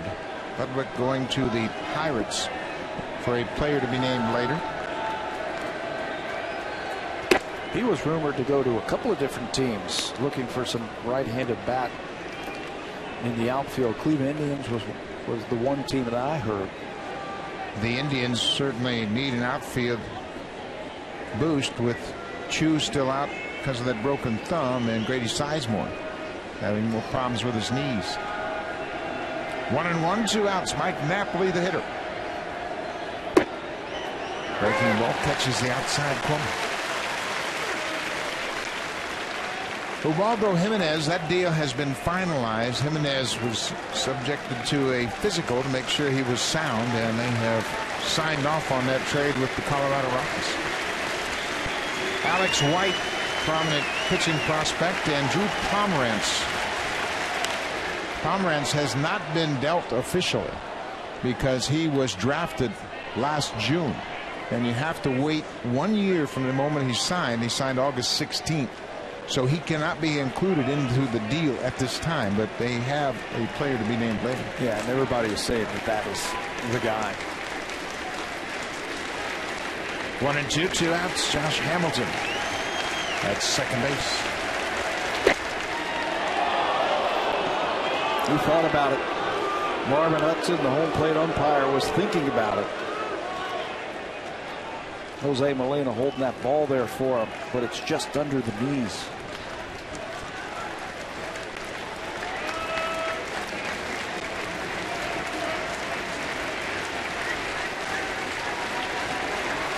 Two and two outs.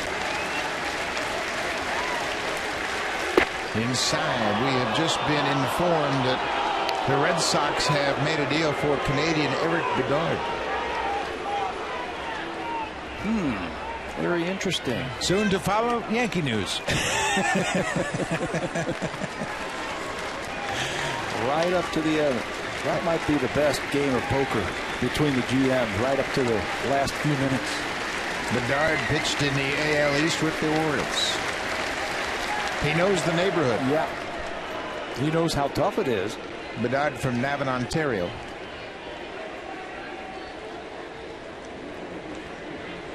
Full count, 2 outs. Molina out to give Casey Janssen some suggestions. Probably with the runner at second base, they're not going to put a sign down just in case Josh Hamilton is relaying some information to the hitter. So Molina will go out and tell him what he wants right here. And you can see Molina's getting set up without giving a sign. 3-2, 2 outs. Napoli drives it to center field. Colby Erasmus on the run. He's not going to get there, and this ball bounces at the base of the wall. Mike Napoli has driven in his second run of the afternoon. Jansen gives up the RBI double to the wall in right center.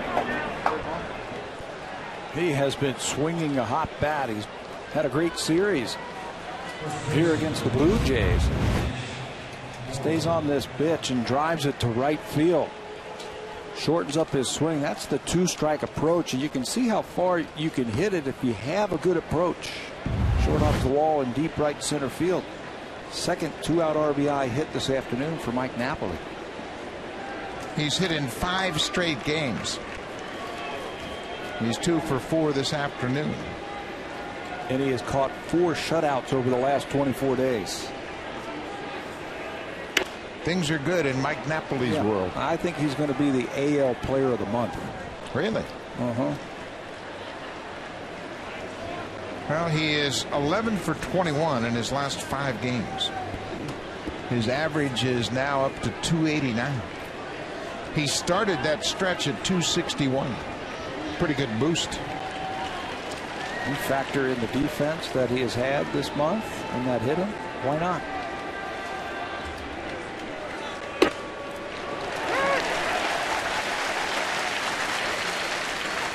Mitch Moreland. He's 0 for this afternoon.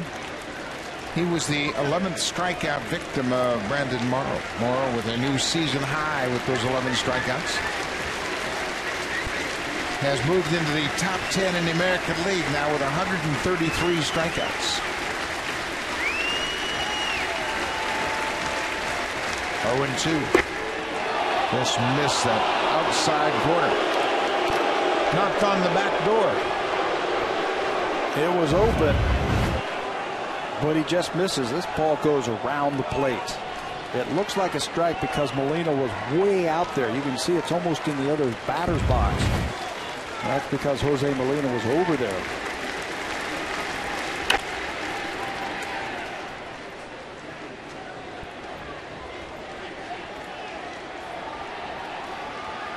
Blue Jays are on a pretty good run going back to the 8th of July, and they are right there with the Red Sox and the Rangers. And they've been playing some very good teams since July the 8th. Cleveland, first place team at the time. The New York Yankees, very good team. This Texas Rangers team, 6 games against the Rangers in that span. Since the All-Star break, they had the Yankees for 4, Texas for 3, and now Texas for 3 here. And it's been a tough schedule. The schedule, and you certainly don't want to take anybody lightly. No. But the schedule kind of softens up until the 2nd of September. They get back into the AL East against the Yankees in that Labor Day series in New York. Well, there's no playoff teams coming up.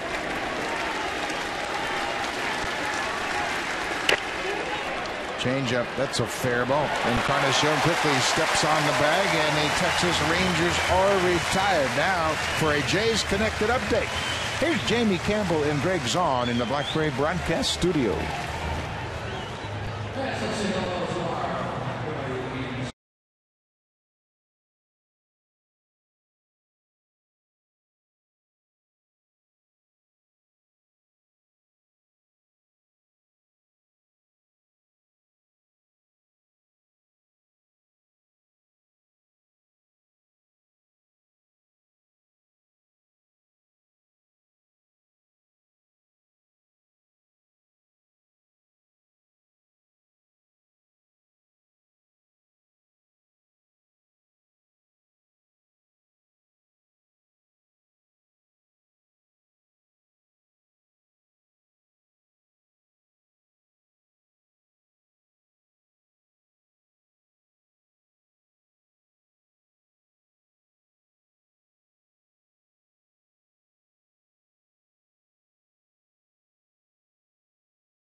Toronto, Montreal, and Halifax.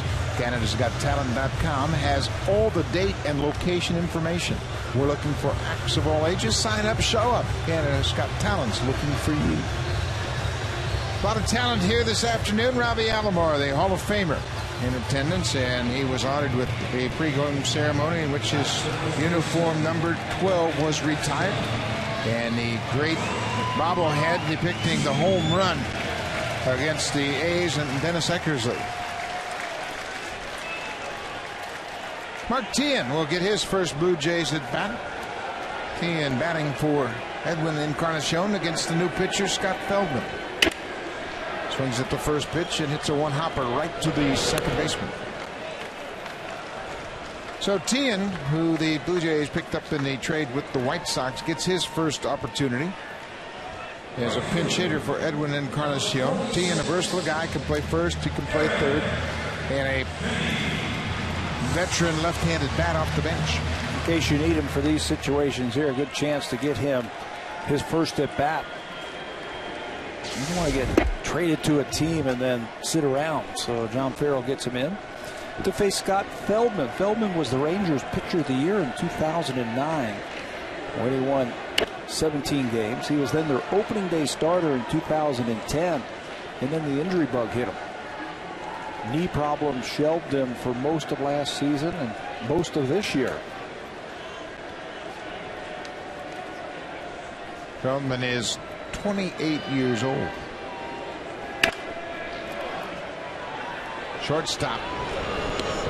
Positioned perfectly up the middle. Takes a hit away from Eric Thames. 2 quick outs.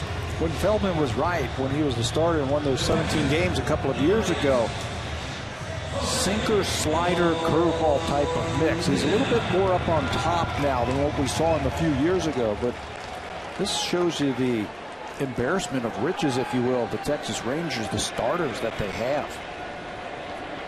It's not an accident. They have built up the starting depth dramatically since Nolan Ryan has taken over the president's office. And how many shutouts have they had? 14. 14. 4 more shutouts than anybody else in the American League. Fly ball right field. Murphy comes in, and Feldman has a very efficient 1-2-3 inning.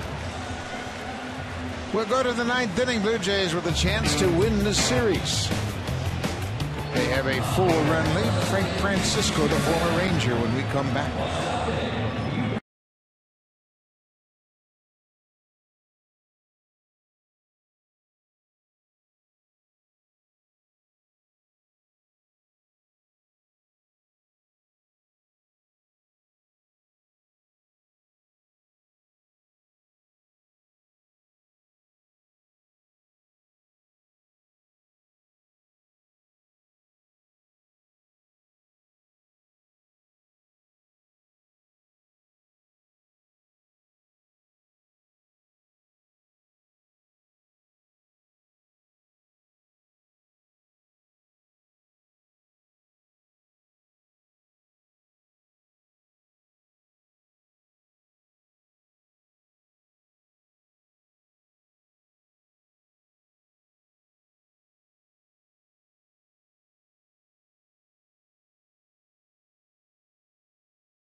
Against his former club.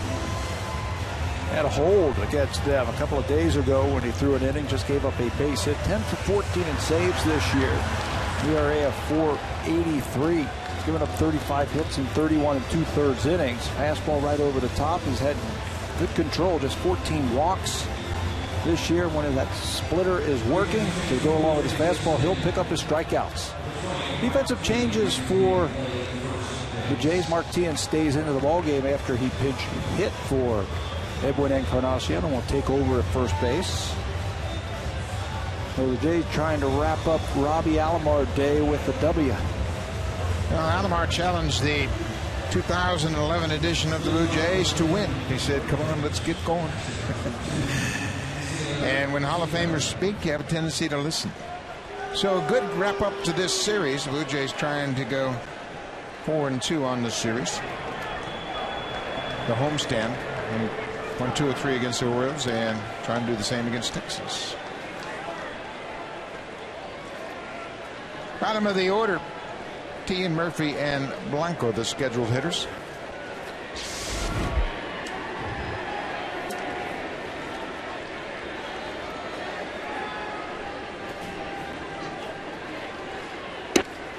Taylor Teagarden, the catcher, 0 for 3.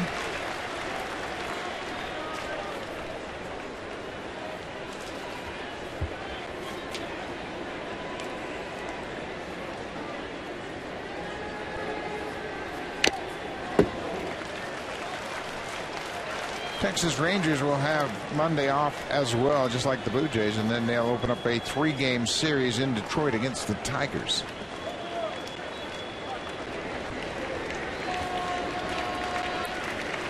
That's where they think Nelson Cruz will get back out on the field. Same with Elvis Andrus. Andrus has had a knee problem the last couple of days off on this turf. Give him a chance to have 3 days in a row. Nelson Cruz with a minor quad strain that came in the first game of this series. Looks like he's got batting gloves on just in case. Yeah, he's available. Yep, to pinch hit. Elvis Andrus there as well.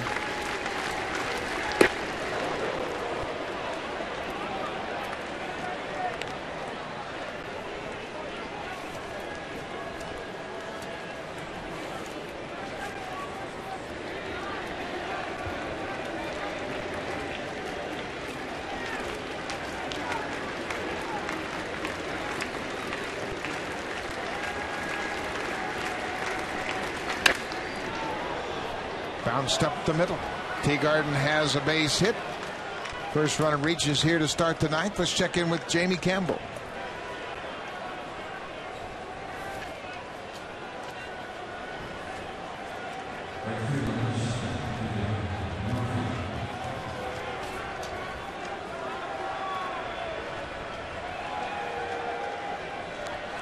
Well, the Pittsburgh Pirates have shored up their roster with a couple of moves right near the trade deadline, but the Philadelphia Phillies have the most wins in baseball. 67 wins going into that game this afternoon. And they can't pull away from Atlanta. Not with the pitching staff that Atlanta can throw out there. Surprised that Atlanta hasn't done anything that we've heard about?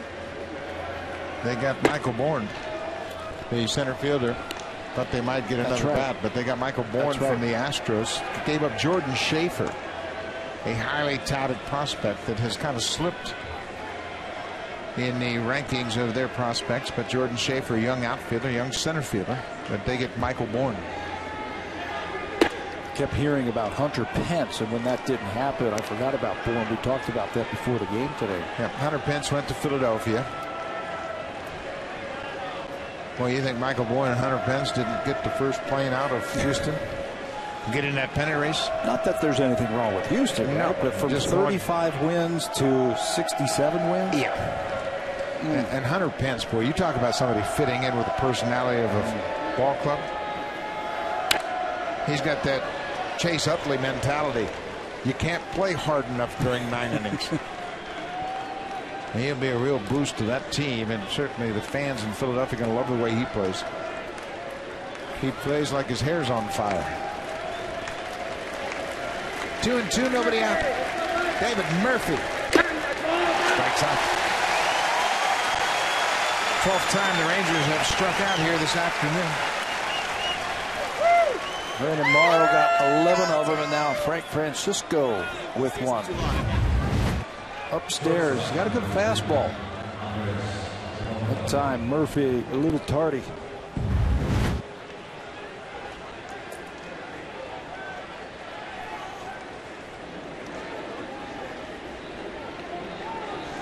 One out. Andres Blanco, switch hitter, batting left-handed against Frank Francisco. Blue Jays will leave after this ball game, head to St. Petersburg. They'll have an off day on Monday before they resume play Tuesday night. 3-game series with the Tampa Bay Rays, Tuesday night, Wednesday night, and Thursday afternoon.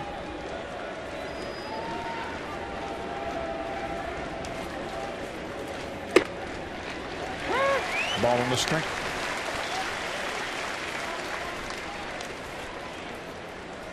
The road trip will continue with 3 games against the Orioles. Friday night, Saturday night, and Sunday afternoon before the Blue Jays come back to Toronto. Most of the tough trips are out of the way. Get one more trip right through the American League East, and the first stop is in Tampa, where they will run up against David Price. That'll be a good pitching matchup. Romero and Price. That'll be on Tuesday night. Wednesday, Villanueva and James Shields, if he's not traded today. We'll see him on Wednesday, and then Thursday matinee. Price and Shields 9-9. Wade Davis 8-7. Ricky Romero will open up the series for the Blue Jays. Carlos Villanueva and Brett Cecil. Boy, Cecil had a good month of July, didn't he? Did he lose? I don't think he lost, did he? Yeah, he lost the game. He had that 8-inning complete. That's right. That's right. Boston. 1-2. Strike 3 call. Bronco is caught looking.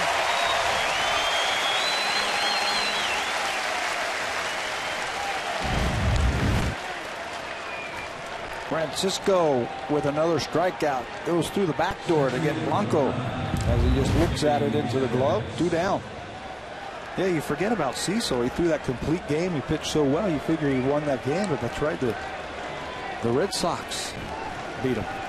And then he threw a couple of good games against Texas back-to-back. Francisco has had his former teammates' number. A couple of starts, a couple of relief appearances, and he has thrown the ball well.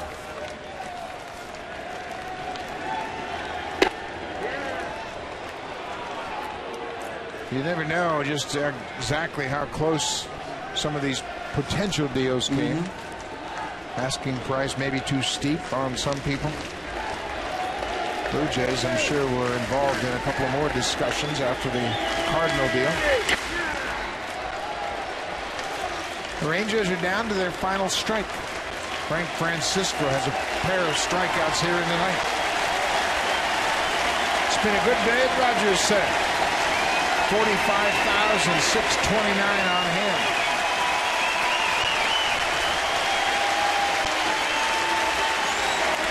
Bouncing ball. Blue Jays win it. Brandon Morrow wins the game on Roberto Alomar Hall of Fame Day here at Rogers Center. It's been a great recap to a couple of good weeks for the Alomar family.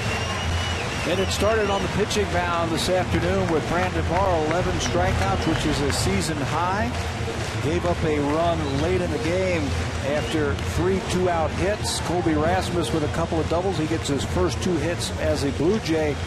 And Robbie Alomar wanted this edition of the Blue Jays to win, and that's exactly what they did. And don't go anywhere, because right here on Rogers Sportsnet, you're going to be joined immediately. You're going to see the journey to Cooperstown, Roberto Alomar. Coming up next, thanks for watching. We'll talk to you Tuesday night.